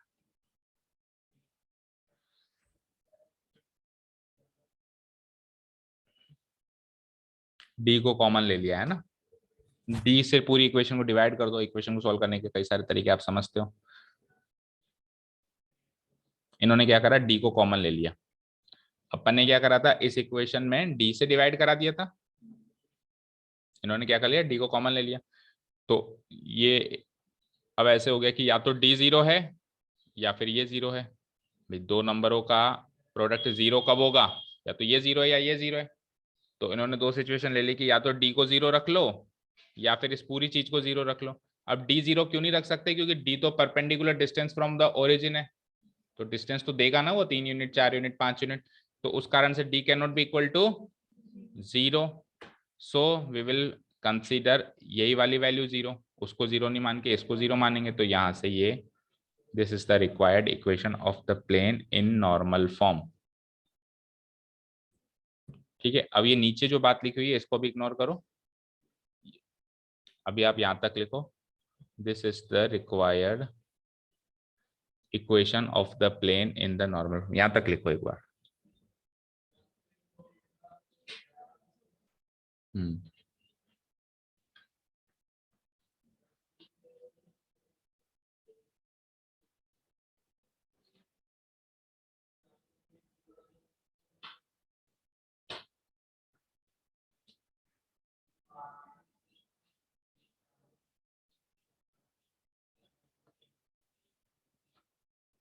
इसको ब्रेसेस में पैक कर देता हूँ।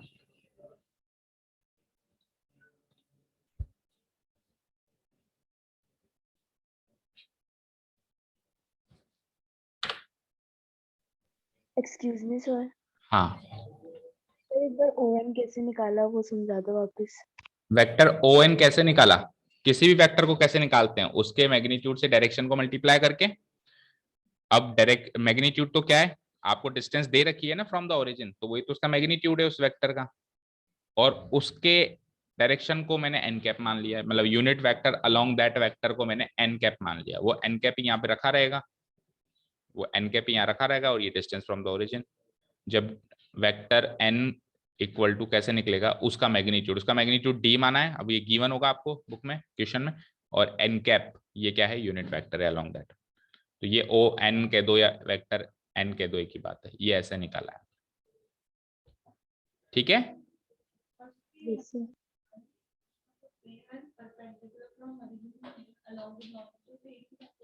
Perpendicular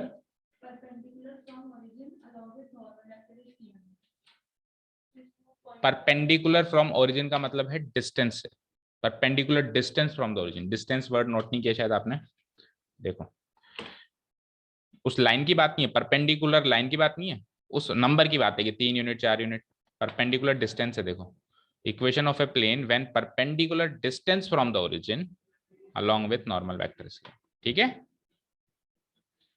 okay. अब ये नीचे अजीब सी बात क्यों लिखी हुई है, तो उसको समझो। यहां तक तो लिख लिया, this is the required equation of the plane in normal form. अब ये क्या कह रहा है, सुनिए। अब ये क्या कह रहा है कि जब आपको इक्वेशन बनानी है, जब आपको इक्वेशन बनानी है, तब तो आप लिख दोगे कि इस तरीके से ये सारी मल्टीप्लीकेशन करके vector are dot N cap equal to D. लेकिन जब बनी बनाई है, जब बनी बनाई है, चीज को समझो बेटा। सपोज करो आपने इक्वेशन बना दी, आपने ये इक्वेशन बना दी, वेक्टर आर डॉट 1/√3 आई कैप 1/√3 जे कैप प्लस 1/√3 के कैप इक्वल टू लेटर से 3 लिख दिया मैंने, या 4 लिख दिया। और एक इक्वेशन और बनी बनाई, सपोज करो ये 2 इक्वेशन बनी बनाई मुझे गिवन है, 2 आई कैप प्लस 3 जे कैप प्लस 5 के कैप इक्वल टू लेटर से 7। ये 2 इक्वेशन बनी बनाई, बना नहीं रहे हो आप, बनी बनाई आपको बुक में गिवन है, मतलब equation of a plane is given, already given. अब क्या होगा, अब आप इसको कंपेयर करोगे इससे, सर ने यही बताया था, सर ने यही बताया था। तो आप क्या कहोगे कि सर ये तो है एन कैप और ये है डी। दैट मीन्स इस इक्वेशन से कोई पूछे कि बच्चे प्लेन की दूरी बताओ ओरिजिन से, आप क्या कह दोगे, डी है सर, 4 यूनिट्स है। क्या कह दोगे, डिस्टेंस फ्रॉम ओरिजिन क्या कह दोगे, 4 यूनिट्स है। मैंने कहा नॉर्मल वेक्टर का यूनिट वेक्टर बताओ, तो आप कह दोगे ये रहा ना सर, 1/√3 आई कैप 1/√3 जे कैप 1/√3 के कैप। अच्छा, सेकेंड इक्वेशन में भी आप यही करोगे, सेकेंड सिचुएशन में भी आप यही करोगे, इसको कंपेयर कर दोगे ऐसे ऐसे ऐसे। सर अब की बार जो डिस्टेंस फ्रॉम ओरिजिन ये है और unit vector along the normal vector है ये। तो आपने पहले वाले केस में तो सही बताया, लेकिन सेकेंड वाले केस में आपने गलती कर दी। क्यों गलती कर दी, क्योंकि ध्यान से देखिए, ये √3 है, सॉरी, ध्यान से देखिए कि पहला वाला केस में तो ये एक यूनिट वेक्टर है।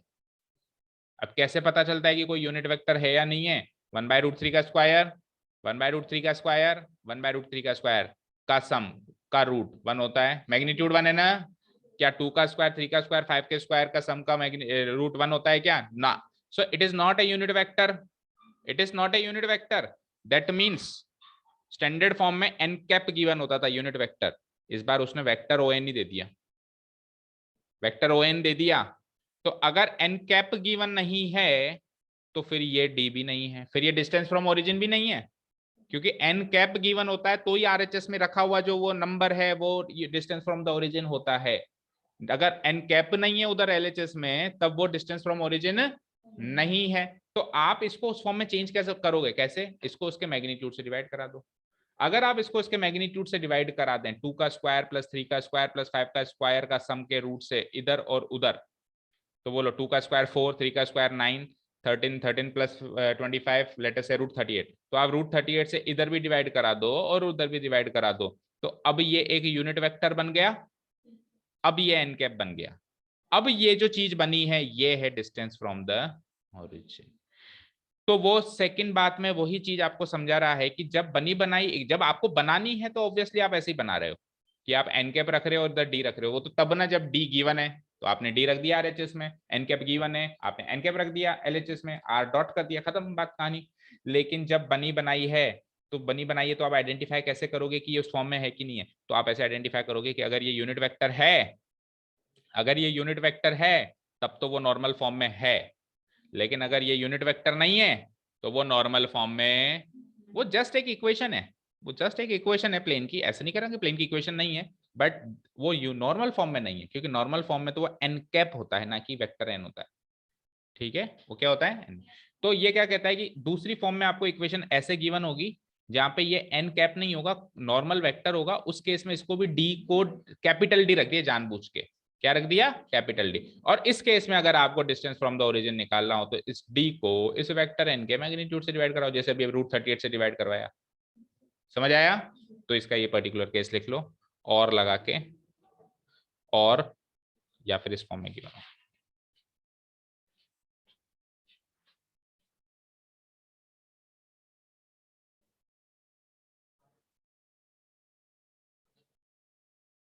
क्लियर लिख देता हूं फिर से। और हमको या तो फिर इक्वेशन ऐसे गिवन होगी, vector are dot vector n, ना कि n cap, equal to d,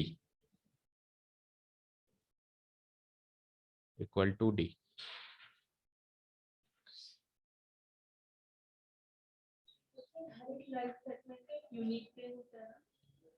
हर एक लाइन सेगमेंट का एक यूनिक प्लेन होता है? नहीं, ये लाइन है, इसका ये प्लेन भी है या नहीं? ठीक है, इस लाइन, एक लाइन सेगमेंट को आप 2 पॉइंट से ही तो डिफाइन करोगे। कोई बुक ही ले लो ना यार, ये लाइन है, एक प्लेन, 2 प्लेन, 3 प्लेन, 4 प्लेन, ठीक है ना? तो लाइन सेगमेंट से यूनिक प्लेन नहीं बन सकता कभी भी।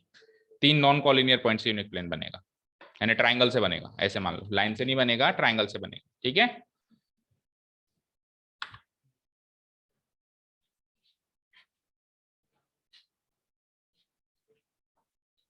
यहाँ पे और लगा देता हूं।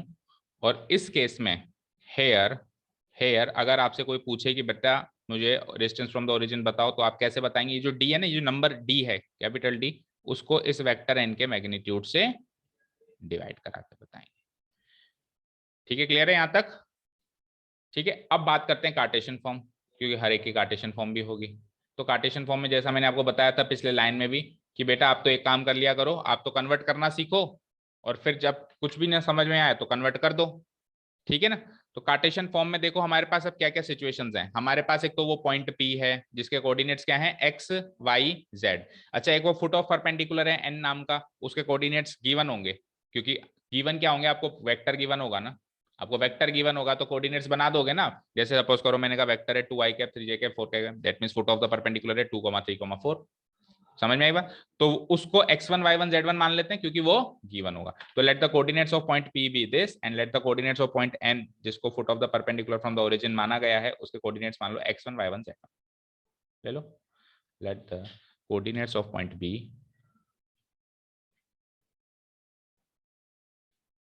let the coordinates of point P। देखो वेक्टर कार्टेशियन में फर्क क्या है सर? वेक्टर कार्टेशियन फॉर्म में पॉइंट्स के कोऑर्डिनेट्स गिवन होते हैं, अलग अलग पॉइंट्स के क्या गिवन होते हैं, कोऑर्डिनेट्स गिवन होते हैं। वेक्टर फॉर्म में उन्हीं पॉइंट्स के पोजीशन वेक्टर्स गिवन होते हैं। ठीक है ना? Let the coordinates of point P be X Y Z, and the coordinates of point N, point N क्या है? वो जो नॉर्मल वेक्टर बनाया है आपने, उसका फुट ऑफ द परपेंडिकुलर है, foot of the perpendicular drawn from the origin है। उसके कोऑर्डिनेट्स मान लो आप x1 y1 z1। ठीक है, अब इन दोनों को इधर पुटअप कर दो, अब इन दोनों को इधर पुटअप कर दो। वेक्टर r में तो पुटअप कर दो आप xi कैप yj कैप और zk कैप, और वेक्टर n में आप क्या पुटअप कर दोगे, x1 का i cap y1 z cap और z1 k कैप। और d क्या है? d तो एक नंबर है, उसको d को d रहने देंगे। देखो पुटअप करने के बाद क्या होगा। अच्छा, वेक्टर n के डायरेक्शन रेशियोस, वेक्टर एन के डायरेक्शन रेशियोज मान लीजिए आप एबीसी और उसके डायरेक्शन कोसाइंस मान लीजिए एलएमएन। किसी भी वेक्टर के वैसे भी डायरेक्शन रेशियोज आप एबीसी और एल डायरेक्शन कोसाइंस एलएमएन मानते ही हैं। Let the direction ratios of vector N वो नॉर्मल वेक्टर है बेटा ना, उसके डायरेक्शन रेशियोज क्या मान लें अपन, ए बी सी।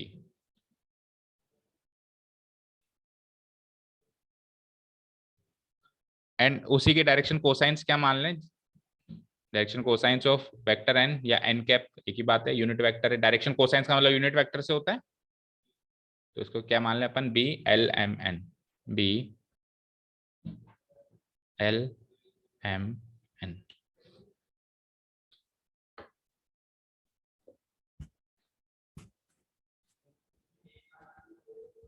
ठीक है, अब मुझे बताओ, सोच के बताओ कि पॉइंट एन के कोऑर्डिनेट्स तो हैं ये हैं, और वेक्टर एन के डायरेक्शन रेशियोज हैं ये, तो मैं कह सकता हूं ए ये है, बी ये है और सी ये है। लेकिन क्या मैं ये कह सकता हूं कि एल ये है और एम ये है और एन ये है, क्या मैं ये कह सकता हूं? ये मैं हर बार नहीं कह सकता। बाकी ए बी सी तो मैं हर बार कह सकता हूं, क्योंकि हमने वेक्टर में पढ़ा है सर कि किसी पॉइंट के कोऑर्डिनेट्स उस पॉइंट के पोजीशन वेक्टर के डायरेक्शन रेशियोज होते हैं। डायरेक्शन रेशियो तो हर बार होते हैं, जैसे इस पॉइंट के कोऑर्डिनेट्स है 2 3 5, तो इसके पोजीशन वेक्टर के डायरेक्शन रेशियोज भी 2 3 5 होंगे, क्योंकि उसको लिखोगे ऐसे ही आप 2i कैप प्लस 3j। लेकिन वो डायरेक्शन कोसाइंस कब बनेंगे, तब बनेंगे जब उन कोऑर्डिनेट्स के स्क्वायर का सम का रूट 1 होता हो। अगर 2 स्क्वायर 3 स्क्वायर 5 स्क्वायर का सम का रूट 1 होता है, तब तो वो एल ए बी सी तो अभी भी वो हैं, लेकिन उसके साथ साथ एल एम एन बी। ठीक है, तो मैं कह सकता हूं कि x1 y1 z1 को हमेशा एबीसी तो कह सकते हो, बट इसको हमेशा एलएमएन नहीं कह सकते, वो आपको देखना पड़ेगा कि उसका स्क्वायर का सम का रूट 1 आता है कि नहीं। ठीक है, आगे बढ़ते हैं। हाँ, तो मैग्नीट्यूड ऐसे ही निकालोगे भाई, a square plus b square plus c square का सम का रूट करते हैं, और मैंने क्या कहा, इनको आप एक ए बी सी कह ही सकते हो, तो यानी x1 का स्क्वायर प्लस y1 का स्क्वायर प्लस z1 का स्क्वायर, डी इक्वल टू ये हो जाएगा, perpendicular distance from the origin ये हो जाएगा, ये x1 ब्रैकेट में लगा दो, x1 का स्क्वायर y1 का स्क्वायर एंड z1 का स्क्वायर।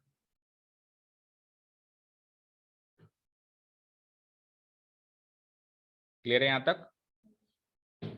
चलें आगे।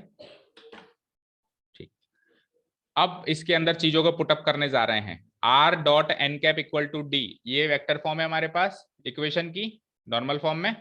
ठीक है, आर वेक्टर आर को तो क्या पुटअप किया, वेक्टर आर के जो वो कोऑर्डिनेट्स हैं पी पॉइंट के, वो एक्स वाई जेड माने थे, तो x I cap Y J cap Z K cap, dot लगाया, एन कैप लिखा है बेटा मैंने, तो एन कैप में मैं एबीसी नहीं लिखूंगा, क्या लिखूंगा, एल एम एन, क्योंकि एन कैप है, मुझे पता है कि ये यूनिट वेक्टर है, तो इसके जो स्केलर कंपोनेंट्स होंगे वो एल एम एन होंगे। अगर यहाँ पे कैपिटल एन होता, अगर यहाँ पे कैपिटल एन होता तो फिर क्या लिखते, एबीसी लिखते। ठीक है, तो एन कैप की जगह लिख दिया मैंने L I cap M J cap N cap, और जो ये डी है वो अभी अभी मैंने आपको बताया, वो ये है, जो डी है वो ये है, अभी अभी बताया ना मैंने।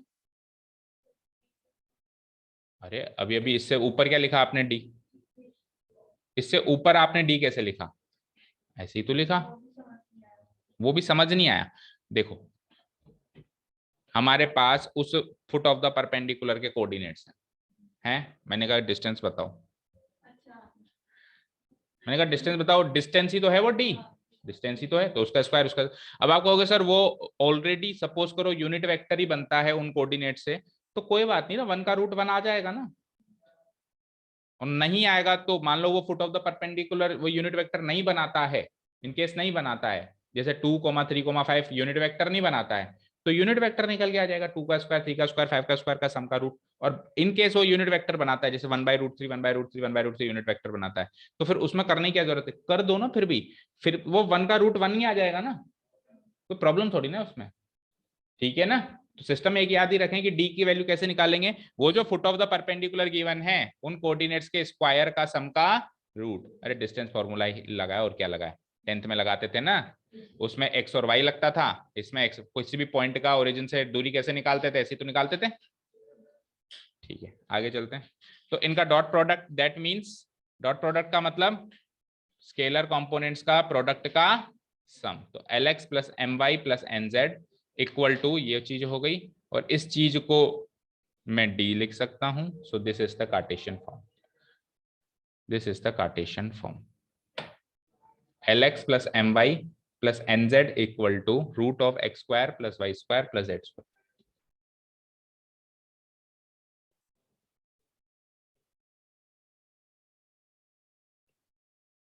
जिसको अपन d भी लिख सकते हैं.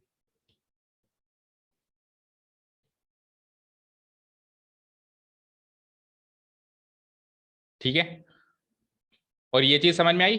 अगर वो यूनिट वेक्टर नहीं बनाते तो ए बी सी से डिनोट कराएंगे, और उस केस में ये स्मॉल डी नहीं रहेगा, ये डिस्टेंस फ्रॉम द ओरिजिन नहीं रहेगा, ये सिंपली एक नंबर होगा.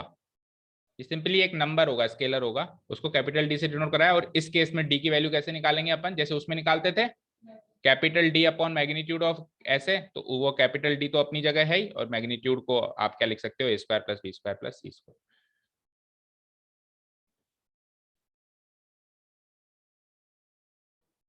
ठीक है, और उसके बाद एक इंपॉर्टेंट नोट है हमारे पास, यहां तक लिखो एक बार आप. इसको मैं क्लियर कर देता हूं. हाँ, तो आप डेरिवेशन के साथ कर रहे हो ना.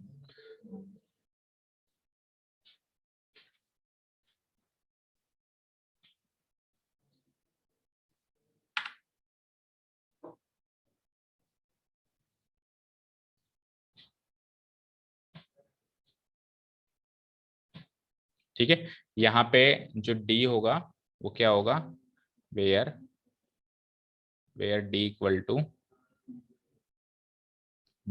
To sorry small d equal to, यहाँ पे d, अगर स्मॉल d, इस केस में अगर आपको कोई डिस्टेंस फ्रॉम द ओरिजिन निकाल के बताओ तो आप कैसे निकालोगे, स्मॉल d इक्वल टू ये जो d नंबर गिवन है, इसको ये जो स्केलर कंपोनेंट्स हैं a square plus b square plus c square के सम के रूट से डिवाइड करा देंगे. हेयर डी की वैल्यू आप ऐसे निकालोगे. ठीक है, फाइन, क्लियर है यहां तक. तो इन तीन फॉर्म में आपको कार्टेशियन इक्वेशन गिवन हो सकती है. ठीक है ना. अगर इसके स्क्वायर का सम का रूट 1 आता है तब तो मैं इसको एलिमेंट से डिनोट करा दूंगा, और नहीं आता है तो एबीसी से डिनोट कराऊंगा. किससे डिनोट कराऊंगा, एबीसी से. उस केस में क्या होगा, जो सामने आरएचएस में कांस्टेंट रखा हुआ है ना, वो डिस्टेंस फ्रॉम द ओरिजिन होगा, डी होगा, वो स्मॉल डी होगा. लेकिन अगर इस केस में जो आगे रखा हुआ है ना, वो स्मॉल डी नहीं होगा, वो सिंपली एक नंबर होगा, और वहां से स्मॉल डी इस तरीके से निकाला जाएगा. ठीक है, एक इलस्ट्रेशन देख लो इस चीज का, वही एग्जांपल देख लो कि अगर आपको गिवन है 1/√3x plus 1/√3y plus 1/√3z equal to 7, तो आप चेक करो 1/√3 का स्क्वायर 1/√3 का स्क्वायर 1/√3 का स्क्वायर जो होता है वो 1 होता है ना, होता है ना. तो होता है तो दैट मीन्स ये LMN है. क्या है ये, और इस केस में जो RHS में रखा हुआ है वो डिस्टेंस फ्रॉम द ओरिजिन है. कोई कहे कि इस प्लेन की डिस्टेंस बताओ ओरिजिन से, आप कह दोगे 7 यूनिट है. लेकिन अगर आपको 2x plus 3y plus 4z equal to 7 given है, तो इस केस में 2 का स्क्वायर 3 का स्क्वायर 4 का स्क्वायर 1 नहीं होता है, तो फिर आप नहीं कहोगे कि ये डिस्टेंस फ्रॉम द ओरिजिन है. स्ट्रेट अवे नहीं कह सकते, इसको निकालना पड़ेगा 7 से 2 का स्क्वायर 3 का स्क्वायर और 4 के स्क्वायर को डिवाइड करके. ठीक है ना. इस केस में डिस्टेंस फ्रॉम द ओरिजिन कैसे निकालना पड़ेगा, किस फॉर्मूला से, कैपिटल डी जो गिवन है डिवाइडेड बाय ए का स्क्वायर बी का स्क्वायर सी के स्क्वायर के सम के रूट से डिवाइड करके. ठीक है, मतलब इसको इस फॉर्म में चेंज कर रहा हूं मैं, इसको उस फॉर्म में चेंज कर रहा हूं मैग्नीट्यूड से डिवाइड करके. इजी. अच्छा जी, अब एक क्वेश्चन बनता है आपके एक्सरसाइज में भी है, तो उसका फॉर्मूला स्ट्रेट अवे लिख लो कि अगर हमारे पास, फिर उस जब अपन वो क्वेश्चन करेंगे ना, क्वेश्चन के अंदर डेरिवेशन कर लेंगे. अभी डायरेक्ट फॉर्मूला याद करो, क्योंकि अगर एक या आधे नंबर का क्वेश्चन आता है तब आप डायरेक्ट फॉर्मूला लगाओगे. आपको प्लेन गिवन है, आपको प्लेन की इक्वेशन गिवन है, आपको प्लेन की इक्वेशन गिवन है, और इक्वेशन गिवन है आपको सीधे सीधे कह देता है कि ओरिजिन से जो नॉर्मल वेक्टर जा रहा है उसका फुट ऑफ द परपेंडिकुलर बताओ, यानी पॉइंट n के कोऑर्डिनेट्स बताओ. जो x1 y1 z1 अपन ने माने थे अभी, जिसको अपन ने एबीसी कहा था, उसके कोऑर्डिनेट्स बताओ. इक्वेशन गिवन है तो अपन ने जो भी सीखा है उसमें ये सीखा है कि कोऑर्डिनेट्स गिवन है, इक्वेशन बना रहे हैं. अब इक्वेशन बन गई, बनी बनाई इक्वेशन मिल गई, उस पॉइंट के कोऑर्डिनेट्स बताओ n के. तो उसका डायरेक्ट फॉर्मूला है LD पहला कोऑर्डिनेट, MD दूसरा कोऑर्डिनेट, ND तीसरा coordinate. L into distance from the origin, M into distance from the origin, और N इंटू डिस्टेंस फ्रॉम. तो नोट करके लिखो, नोट डाल के लिखो, the coordinates of the foot of the perpendicular drawn from the origin are, जिसको अपन x1 y1 z1 मानते हैं, उसके कोऑर्डिनेट्स होते हैं LD, MD, ND। ये कैसे आया और क्यों आया, मैंने क्या कहा, क्वेश्चन करेंगे ना बेटा, क्वेश्चन करेंगे ना, तो उस टाइम इसका डेरिवेशन देखेंगे। अभी आप ध्यान मत दो, अभी आप सीधे सीधे फॉर्मूला लिख दो, LD, MD, ND।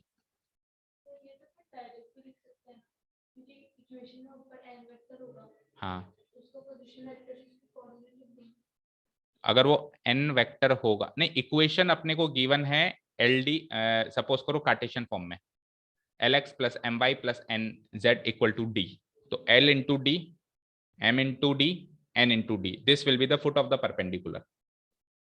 ठीक है, R अपन डिनोट कराया उसको x1 y1 z1 equal to, निकालेंगे कैसे, LD, MD, ND। जैसे इसी केस में ले लो, अभी जो एग्जांपल लिया था हमने, उसमें बताओ फुट ऑफ द परपेंडिकुलर क्या होगा।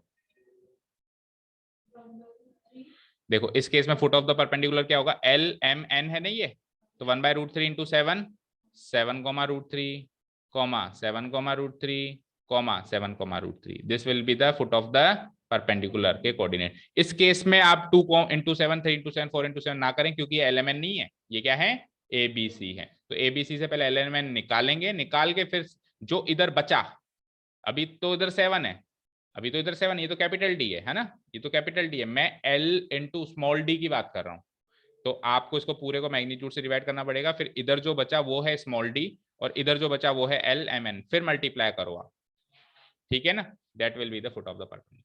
Is this clear?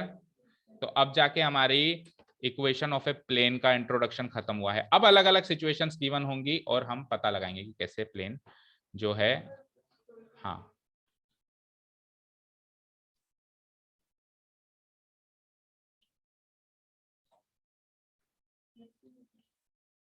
हो गया। चलें सेकंड पॉइंट नोट करें। अब सेकंड पॉइंट क्या है बताओ, पढ़ के बताओ।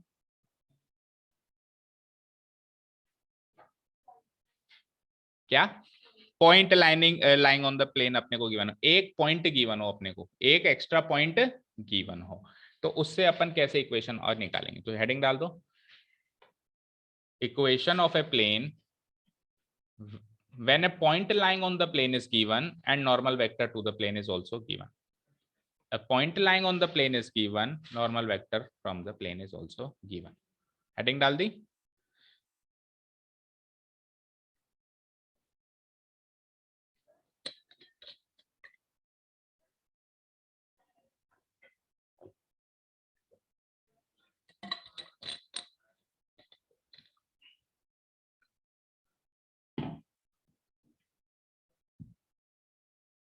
इतना टाइम तो बेटा तब लग रहा है जब ये बने बनाए नोट्स हैं आप कॉपी पेस्ट कर रहे हो, समझ रहे हो। सोचो इससे पहले वाले बैच में तो ये सारे नोट्स बनाए थे बैठ के, मतलब उनके साथ में ही लिखे थे, उनको बताए जा रहे थे, तो उनको कितना टाइम लगा होगा। ओके, तो ये तो हमेशा होता है कि पिछलों का फायदा अगले, अगलों का फायदा उनका अगले लेते ही है। टीचर के एक्सपीरियंस का फायदा भी मिलता है।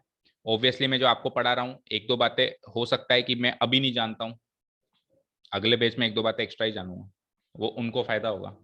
तो टीचर के एक्सपीरियंस का फायदा हमेशा होता है। चलो हाँ जी, अब ये सिचुएशन तो मैंने आपको समझा दी, अभी अभी समझाई थी कि नॉर्मल वेक्टर तो गिवन है, लेकिन नॉर्मल वेक्टर के बाद डिस्टेंस गिवन नहीं है। क्या गिवन नहीं है? तो बहुत सारे प्लेन है, लेकिन फिर मैंने एक पॉइंट स्पेसिफिक कर दिया कि नहीं नहीं इसी पॉइंट से पास होगा, तब एक यूनिक प्लेन बनेगा। तो उसी सिचुएशन को दर्शाया गया है कि एक नॉर्मल वेक्टर तो सपोज करो ये गिवन है। अच्छा, अब की बार नॉर्मल वेक्टर ओरिजिन से नहीं निकल रहा है, याद रखना, मैंने आपको बताया ना सेकेंड सिचुएशन में जो है ये ओरिजिन से नहीं निकल रहा है। अब ये इस प्लेन का कोई भी नॉर्मल वेक्टर है जो गिवन है, एक कोई भी ऐसा वेक्टर गिवन है हवा में जो इसके परपेंडिकुलर है, प्लेन के परपेंडिकुलर। तो ठीक है, सेकेंड सिचुएशन में हमारे पास ये नॉर्मल वेक्टर गिवन है और एक पॉइंट गिवन है। सपोज करो ये वाला, जैसे ये वाला प्लेन भी इसी नॉर्मल वेक्टर से पास होगा, मतलब इसका परपेंडिकुलर, इसका नॉर्मल वेक्टर होगा, इस प्लेन का नॉर्मल वेक्टर भी यही वेक्टर होगा, इस प्लेन का नॉर्मल वेक्टर भी यही प्लेन होगा। तो कौन से प्लेन की बात कर रहे हो सर? मैं इसकी बात कर रहा हूं जहां पे ये पॉइंट लाया करे, x1 y1 z1, इस पॉइंट का नाम रख देते हैं ए। समझे? ड्रॉ करो फटाफट रफली,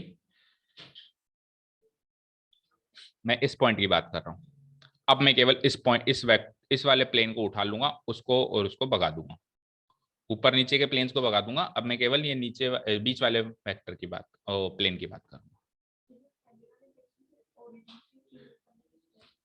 देखो पहले वाले केस में अपने को distance from the origin given था, and distance means perpendicular distance, तो हमको परपेंडिकुलर डिस्टेंस गिवन था। तो जब परपेंडिकुलर डिस्टेंस गिवन था, नॉर्मल वेक्टर की बात हो रही है, तो क्यों ना उसी को मान लें, वो भी तो नॉर्मल वेक्टर है। मैं ऐसा नहीं कह रहा हूँ कि इसको और नॉर्मल वेक्टर नहीं है, मैं ऐसे नहीं कह रहा हूँ, बट वो भी तो नॉर्मल वेक्टर है या नहीं है बताओ। तो इसीलिए वो जो डिस्टेंस फ्रॉम द ओरिजिन वाला वेक्टर बना, उसी को ही नॉर्मल वेक्टर मान लिया। यहाँ पे डिस्टेंस फ्रॉम द ओरिजिन तो गिवन नहीं है, गिवन ही नहीं है, तो कोई इंफॉर्मेशन ही गिवन नहीं है, तो मैं उसको नॉर्मल वेक्टर क्यों बनाऊं। अब तो नॉर्मल वेक्टर कोई भी हो सकता है ना, समझ रहे हो बात को, ठीक है ना। बट सर अगर नॉर्मल वेक्टर चेंज करेंगे तो फिर इंक्लिनेशन भी तो चेंज होगा ना। बेटा नॉर्मल वेक्टर फिक्स्ड है, एक नॉर्मल वेक्टर फिक्स है जो अपने को गिवन होगा, बट ये नॉर्मल वेक्टर वो ओरिजिन से बना हुआ वेक्टर नहीं होगा। कोई भी नॉर्मल वेक्टर है फिक्स है, मैं ऐसे नहीं कह रहा हूँ चेंज कर रहे हैं, ये फिक्स हो गया। अब ये नॉर्मल वेक्टर फिक्स हो गया, अब यहाँ से बहुत सारे प्लेन निकल रहे हैं, ये अब एक पॉइंट और फिक्स कर दो तो प्लेन भी यूनिक हो जाएगा, ठीक है ना। ये नॉर्मल वेक्टर तो फिक्स है, लेकिन ये वो नॉर्मल वेक्टर नहीं है जो ओरिजिन से निकल रहा है, ठीक है, क्लियर है। Yes sir. नॉर्मल वेक्टर तो थीटा 90 बनाएगा ना, हर एक प्लेन से बनाएगा, और हर एक प्लेन पे लाए होने वाले हर एक वेक्टर से बनाएगा, प्लेन पे जितने भी वेक्टर्स लाए हो रहे हैं। तो इसके कोऑर्डिनेट्स क्या मानते हैं अपन, x1 comma y1 comma z1, ठीक है। अब मैं पर्टिकुलरली इस प्लेन को उठा रहा हूं बेटा, अब मैं पर्टिकुलरली इस प्लेन को उठा रहा हूं, ये तो समझाने के लिए था भाई यूनिक प्लेन कैसे पास होगा ना, जब पॉइंट गिवन और ये था।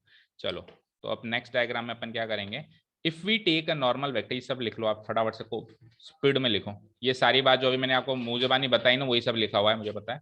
If we take a normal vector n, then a unique plane perpendicular to vector n cannot be defined, as there can be infinite number of planes which are perpendicular to vector n. But if we take a unique point a x1 y1 z1 lying on the plane, then we can define a unique plane.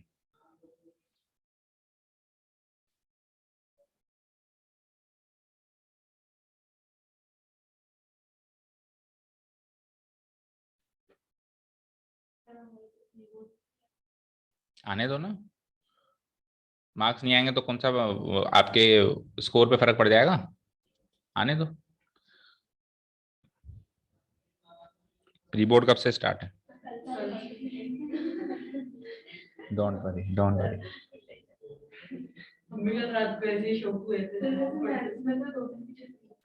तो फिर दिन होली। ये कनिष्का ने तभी छुट्टी ली है, ये pre board की तैयारी कर रही है, तो वो बेवकूफ बना रही है। नहीं सर पढ़ रही हूँ मैं। तो पढ़ रहे हो ना, वो प्री बोर्ड वाला एग्जाम पढ़ रहे हो आप। कब है, किस चीज का पेपर है कल। हाँ तो एक साइड पे केमिस्ट्री खोल रखी होगी कि सर जब तक समझाए, देखो एक क्वेश्चन और पढ़ लेती हूँ। देखो सर। नहीं मैं नहीं कह रहा, आपके साथी कह रहे हैं ऐसा। आपके साथियों के मन में ऐसे बातें चल रही हैं। देखो क्योंकि सास भी कभी बहू थी एंड टीचर भी कभी स्टूडेंट था, तो once upon a time I was also a student. तो मेरे मन में भी ऐसे ख्याल आते थे, आज यार ये ट्यूशन नहीं आया है लड़का, ये पक्का है ना कल प्री बोर्ड वाला पढ़ रहा है, ये पढ़ रहा है, चाहे से बोल ना पाए उसको, लेकिन मन में ख्याल आता है। Okay, but if we take a unique point A जिसके कोऑर्डिनेट्स x1 y1 z1 है and it is lying on the plane, then a unique plane can be defined perpendicular to vector n and passing through the point a x1 y1 z1.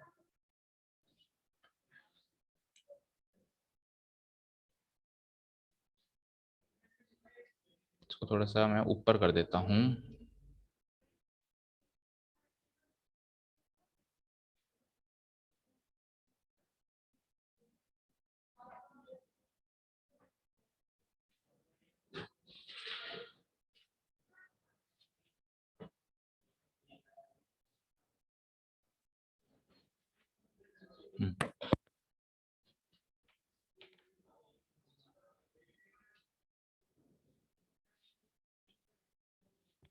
ठीक है, यहां तक हो गया।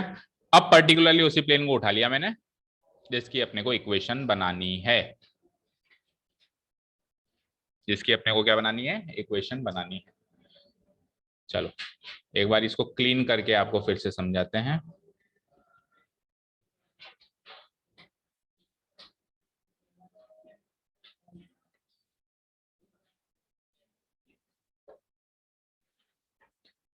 तो चलो बेटा, this is X axis, Y axis and Z axis.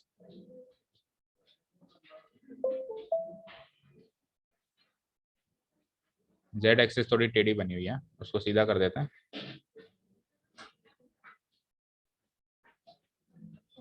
This is Z axis, थोड़ा ऐसे कर लेते हैं। X axis, Y axis and this is Z axis. ठीक है, अब ये प्लेन दिख रहा है आपको, ये प्लेन दिख रहा है बेटा, हवा में लटका हुआ है। क्या क्या गिवन है इस सिचुएशन में, बताओ मुझे क्या क्या गिवन है।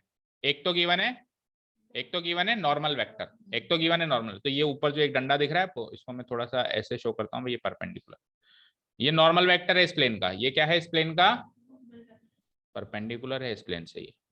ठीक है, ये क्या है इस प्लेन से परपेंडिकुलर है, ये नॉर्मल वेक्टर है। ये है वो वेक्टर एन जो अपने को गिवन है। ठीक है, और क्या गिवन है, एक पॉइंट गिवन है सर। क्या गिवन है, और एक पॉइंट गिवन है।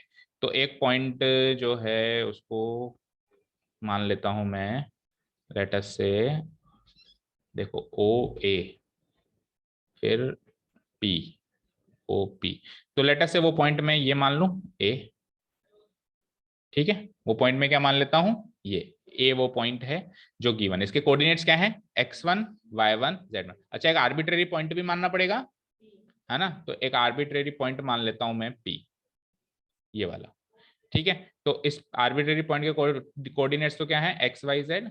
और इस जो पॉइंट मुझे गिवन है, जो क्वेश्चन में गिवन है, उसके पॉइंट क्या है, एक्स, उसके कोऑर्डिनेट्स क्या है, x1 y1 z1। तो यहां तक क्लियर है, यहां तक क्लियर है क्या।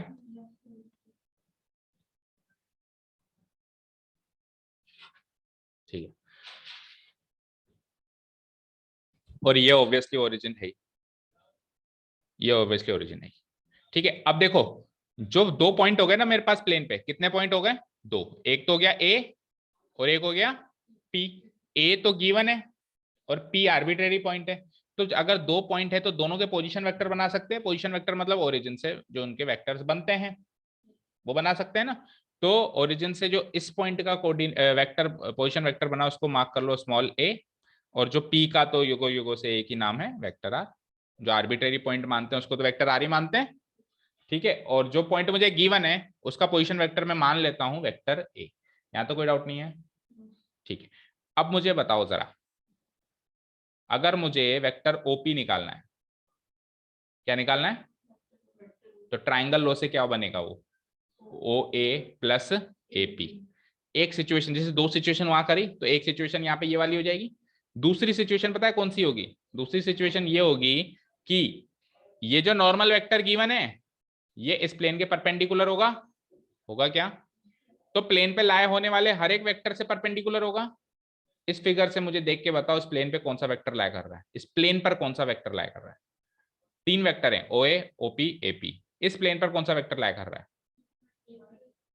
बोलो तो नीचा। हाँ, तीनों इस प्लेन पे लाया कर रहे हैं बेटा। इधर देखो, मेरी तरफ देखो, मेरी तरफ देखो, दिस इज अ प्लेन। इस प्लेन पे एक पॉइंट गिवन, इधर देखो, बस मेरी तरफ देखो। इस प्लेन पर एक पॉइंट गिवन है ए, जिसके कोऑर्डिनेट्स हैं x1 y1 z1। एक आर्बिट्रेरी पॉइंट मैंने ले लिया p, जिसके कोऑर्डिनेट्स हैं x y z। इन दोनों को मिलाएंगे तो ये वेक्टर इस प्लेन पे लाया करेगा। वेक्टर ओपी तो ओरिजिन से आया बेटा, इस प्लेन पे कहां लाया कर रहा है, इस पॉइंट ए का पोजीशन वेक्टर है वो, तो इस प्लेन पे थोड़ा ना लाया कर रहा है वो। इस प्लेन, इस कागज पे थोड़ा बना सकता हूँ, ड्रॉ कर सकता हूँ मैं, हवा में बनाऊंगा दिखेगा थोड़ा ना। तो वेक्टर एपी लाया कर रहा है इस पे, ना कि ओपी और ना ही ओ ए। ओ ए ओपी तो स्पेस में है, इस प्लेन पे एपी लाया कर रहा है। और जो वो नॉर्मल वेक्टर था वो कहीं यहाँ पे से खड़ा है, इस प्लेन के परपेंडिकुलर है। तो अगर ये इस प्लेन के परपेंडिकुलर है तो इस प्लेन पे लाए होने वाले हर एक वेक्टर के परपेंडिकुलर है। फ्री वेक्टर से शिफ्ट हो सकता है कहीं पर भी। दैट मीन्स वो जो एपी है उसके परपेंडिकुलर है ये, तो AP dot this equal to 0 हो जाएगा। दूसरी सिचुएशन मिल गई, जैसे उसमें भी दो सिचुएशन थी, इसमें भी दो सिचुएशन है, उससे इक्वेशन बनने वाली है। ठीक है, चलो लिखो। Let P x Y z be any arbitrary point lying on the plane. Let vector O A, जिसको स्मॉल में एक लेटर में लिख दिया vector a, be the position vector of point ए।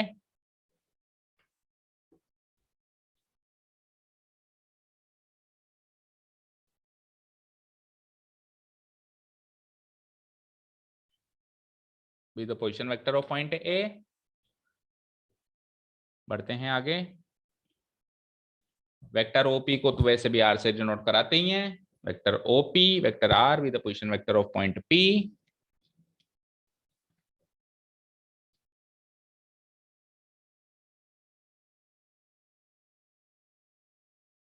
चलें आगे। अब लगा रहे हैं अपन ट्राइंगल लॉ। तो ट्राइंगल लॉ से हमारे पास क्या होगा, vector O A plus AP बराबर ओपी। वेक्टर ओ ए, ये रहा ओ ए, प्लस एपी बराबर OP. Vector O A plus vector AP बराबर वेक्टर ओपी। कोई दिक्कत नहीं। इन सब की वैल्यूज हैं आपके पास, पुटअप करो, इक्वेशन बनाओ। वेक्टर ओ ए को क्या लिया आपने स्मॉल लेटर में, वेक्टर ए। वेक्टर एपी अभी पता नहीं है, तो वेक्टर एपी को वेक्टर लिख लो, वेक्टर ए, मतलब यहां से वेक्टर एपी निकालो आप एक ऐसा वेक्टर निकालो जो उस प्लेन पे लाई हो रहा है। तो वो वेक्टर कौन सा है, तीनों में से वेक्टर एपी है वो। तो वेक्टर एपी कैसे निकलेगा ट्राइंगल लॉ से, इसमें से इसको माइनस करके, ओपी माइनस ओ ए। ओपी क्या है आर, ओ ए क्या है ए, तो वेक्टर एपी निकल गया ऐसे। अब इसका डॉट प्रोडक्ट करा दो उससे जो वेक्टर एन गिवन है और उसको 0 रख दो, तो इक्वेशन बन जाएगी। ठीक है, next. Now vector AP lies on the plane and vector N is perpendicular to the plane, so their dot product is 0। This will be they will be perpendicular, so their dot product is 0। Now vector OP lies on the plane. पिछले वाले case में किया था वो हम्म, आपके प्रश्न है क्या कि जो आर वेक्टर है इसको एपी से डॉट प्रोडक्ट करवा के 0 इक्वल। वेक्टर आर को एपी से डॉट प्रोडक्ट करा के 0 मिलेगा, लेकिन एपी कहां से लाओगे, एपी आपने यहां से एपी, तो एपी भी आर से निकल रहा है ना, उसमें एपी आर से नहीं निकला था, तो ये कट जाएगा ना बेटा, आर ही एलिमिनेट हो जाएगा, आर डॉट आर वन हो जाएगा। ठीक है ना। सिचुएशन चेंजेस तो उसको निकालने का तरीका भी चेंज हो जाता है ना।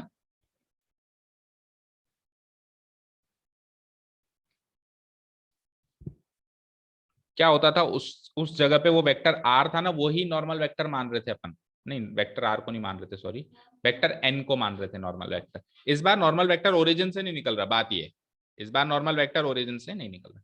Okay, so vector AP if it is lying on the plane और वेक्टर एन वो परपेंडिकुलर वेक्टर गिवन है प्लेन का नॉर्मल वेक्टर, तो वो वेक्टर एपी इसका परपेंडिकुलर हो जाएगा और इनका डॉट प्रोडक्ट 0 हो जाएगा, और this will be the required equation. फिर से बना के लगा देते हैं क्लियर कट। तो दूसरी तीसरी इक्वेशन तो बहुत जल्दी जल्दी निकल जाएंगे, जो था पहले में ही था। So vector AP will be perpendicular to vector N, right. Vector AP क्या है, vector R minus vector A. अच्छा डॉट प्रोडक्ट लगाओ ना पहले।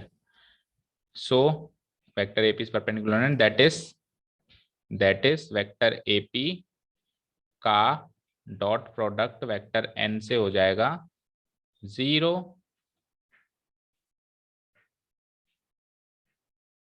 ठीक है,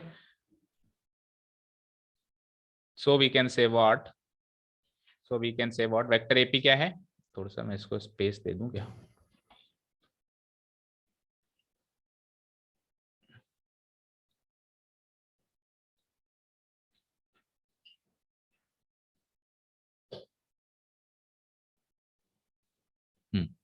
So we can say what?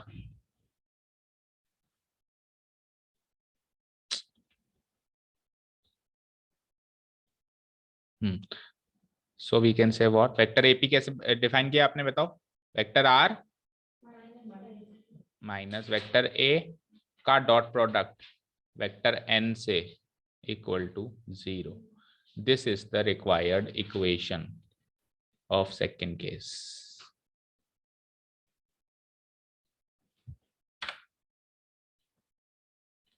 This is the required vector equation. ये vector equation आई अभी of the plane passing through a point A with position vector A and perpendicular to vector N.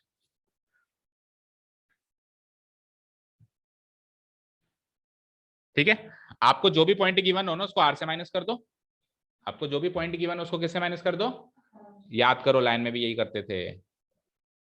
याद करो, यही करते थे. x minus x1 y minus y1. R क्या है? x y z ही तो है. A क्या है? x1 y1 z1 ही तो है. इसमें भी कर रहे हो x minus x1 y minus y. इसको इसका डॉट प्रोडक्ट n से आपको 0 करना पड़ेगा इस केस में, है ना. और वेक्टर n के आपको क्या गिवन होंगे? डायरेक्शन रेशियोज गिवन होंगे a b c. अभी अपन कार्टेशियन इक्वेशन बना रहे हैं, देखो. तो this is the required vector equation of the plane passing through a point a with position vector small a and perpendicular to vector n. चलो भाई, Cartesian form. Cartesian form में simply क्या करेंगे, इनको एक्सपेंड कर देंगे. वेक्टर r तो x y z हो जाएगा और vector a x1 y1 z1 हो जाएगा.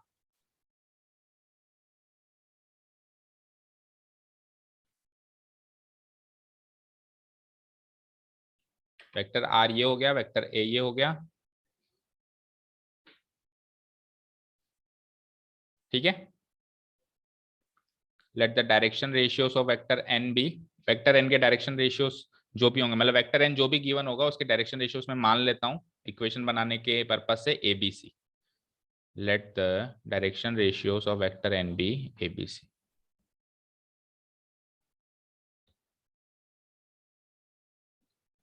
Let the direction ratios of vector n be a, b, c. तो वेक्टर n कैसे डिफाइन हो जाएगा? ए i cap, B j cap, सी के कैप. चलो अब पुटअप करते हैं. पुटअप करते हैं तो वेक्टर आर की जगह तो क्या रखना है? X I cap, Y J cap, Z K cap minus जो पॉइंट गिवन है उसकी जगह क्या रखना है? X one I cap, Y one J cap and Z one K cap. और इसका डॉट प्रोडक्ट किससे करवा रहे हैं अपन? नॉर्मल वेक्टर से, यानी a i cap plus b j cap, और उसको इक्वल टू क्या कर रहे हैं? 0 कर रहे हैं. तो यहाँ से जो इक्वेशन डॉट प्रोडक्ट से क्या निकल के आएगा? यहाँ से आई कैप के कॉम्पोनेंट्स क्या है? X minus X one multiplied by A. Dot product में स्केलर कॉम्पोनेंट्स मल्टीप्लाई हो जाते हैं. Y minus Y one, Y minus y1 multiplied by b and z minus z1 multiplied by c equal to 0. This is the Cartesian form. This is the required Cartesian equation. करो note down.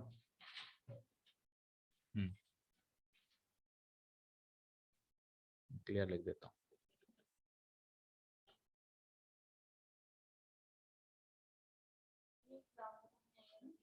क्या exam में? अच्छा, derivation. Derivation नहीं आएंगे but आना चाहिए आपको वैसे. आपको आना चाहिए, एग्जाम में नहीं आना चाहिए बट आपको आना चाहिए. a into X minus X one plus b into Y minus Y one plus c into z minus z1 equal to 0.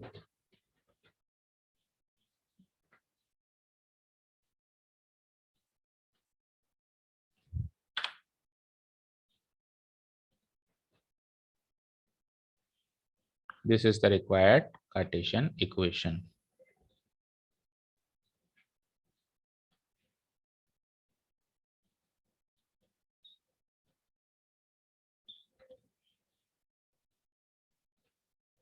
Required Cartesian equation.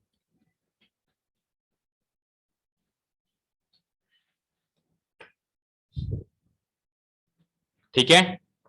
अब इसके बाद तो तीसरा, अच्छा स्केलर ट्रिपल प्रोडक्ट के बारे में पहले जानकारी दी है। यस, क्योंकि उसी से आपको तीसरा केस समझ में आएगा। अच्छा, तीसरा केस के बारे में डिस्कस नहीं किया गया, coplanarity of two vectors, two lines, rotation form.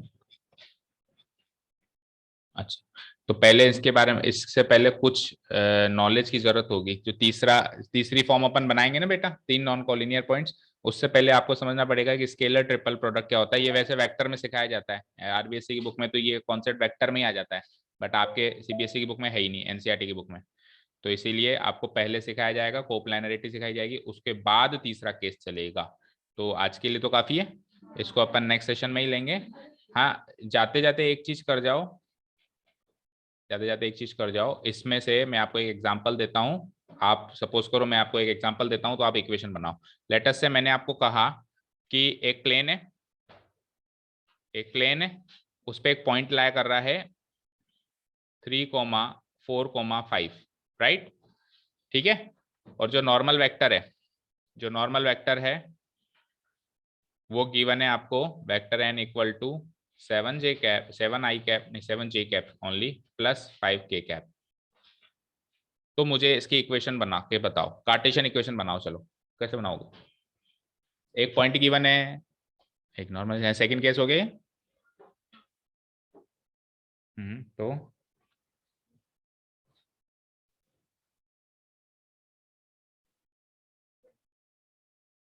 बनाओ, बन नहीं सकती, बन गई। अच्छा, नहीं नहीं नहीं, लोचा नहीं है। हंसना भी गुनाह हो गया। देखो,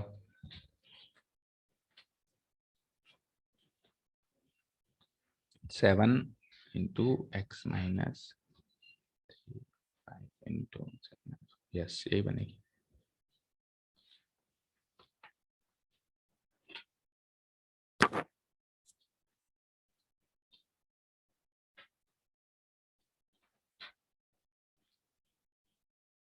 बन गई बेटा। कार्टेशियन इक्वेशन जब अपन बनाते हैं ना प्रियांशी, तो अपन उसको पूरा ax plus B Y plus C Z equal to plus D equal to 0 पूरी फॉर्म में सॉल्व करके देते हैं।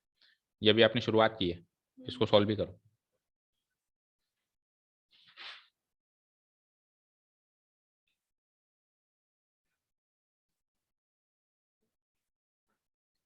बन गई।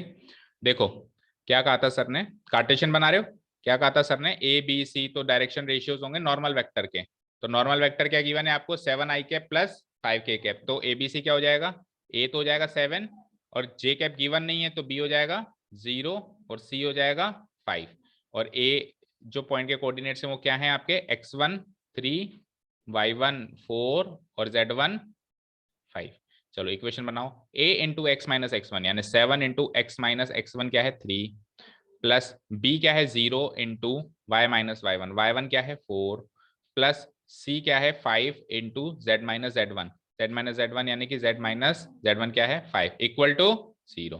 तो उसको मल्टीप्लाई करेंगे 7x माइनस 21, ये तो 0 हो गया, इसको तो करने की जरूरत ही नहीं है, प्लस 5z 25 इक्वल टू 0। -25 -21 कितना हो जाएगा, -46। तो -46 उधर चल जाएगा, +46। तो दिस इज द, ऐसे मत सोचो ना, 2 कंपोनेंट है तो ये लाइन है, ये प्लेन है, इसमें इसका y कंपोनेंट क्या है 0 है। ठीक है। और अगर देखो इसमें x और z आ रहा है, अगर इसमें क्या आ रहा है, x और z आ रहा है, तो क्या कह सकते हो आप इस प्लेन के बारे में, क्या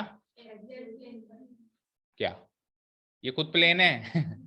ये खुद प्लेन है, ये लाइन नहीं है भाई। आप इस प्लेन के बारे में क्या कह सकते हो, वो कह रहा हूं मैं। ये y एक्सिस के, हाँ, ये y एक्सिस के पैरेलल है, तभी तो इसका y कोऑर्डिनेट 0 है। ठीक है, समझ रहे हैं, ये कह सकते हो। चलो, और इसकी वेक्टर इक्वेशन बनाओ, बनाओ बनाओ बनाओ बनाओ। एक एग्जांपल तो दोनों का करके बताओ, इसी की बनाओ, मैं चेंज नहीं कर रहा हूँ, इसी की वेक्टर इक्वेशन बनाओ।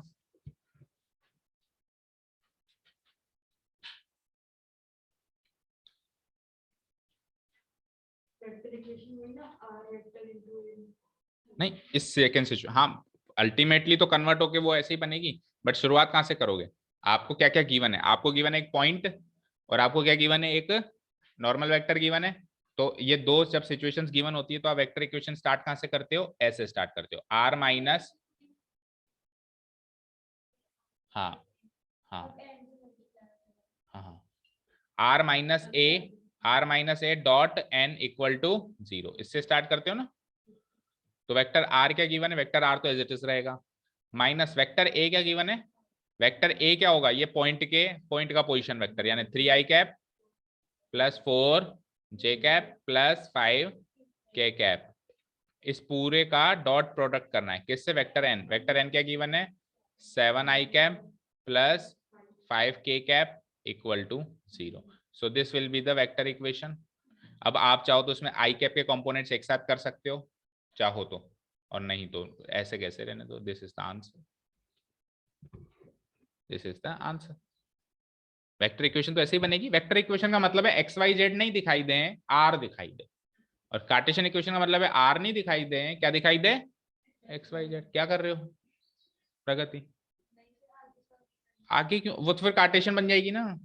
वेक्टर इक्वेशन का मतलब क्या होता है? जिसमें वेक्टर आर दिखाई दे। आप अगर आर को वापस x I cap Y J cap Z K cap करोगे, फिर आई कैप के कंपोनेंट्स एक साथ करोगे, तो आई जे के ये सब कट जाएंगे वापस, वो तो एक्स वाई जेड में चली जाएगी ना। ठीक है, so this is the required answer, बस दैट इज इट। प्लेस कर दो बस, ठीक है।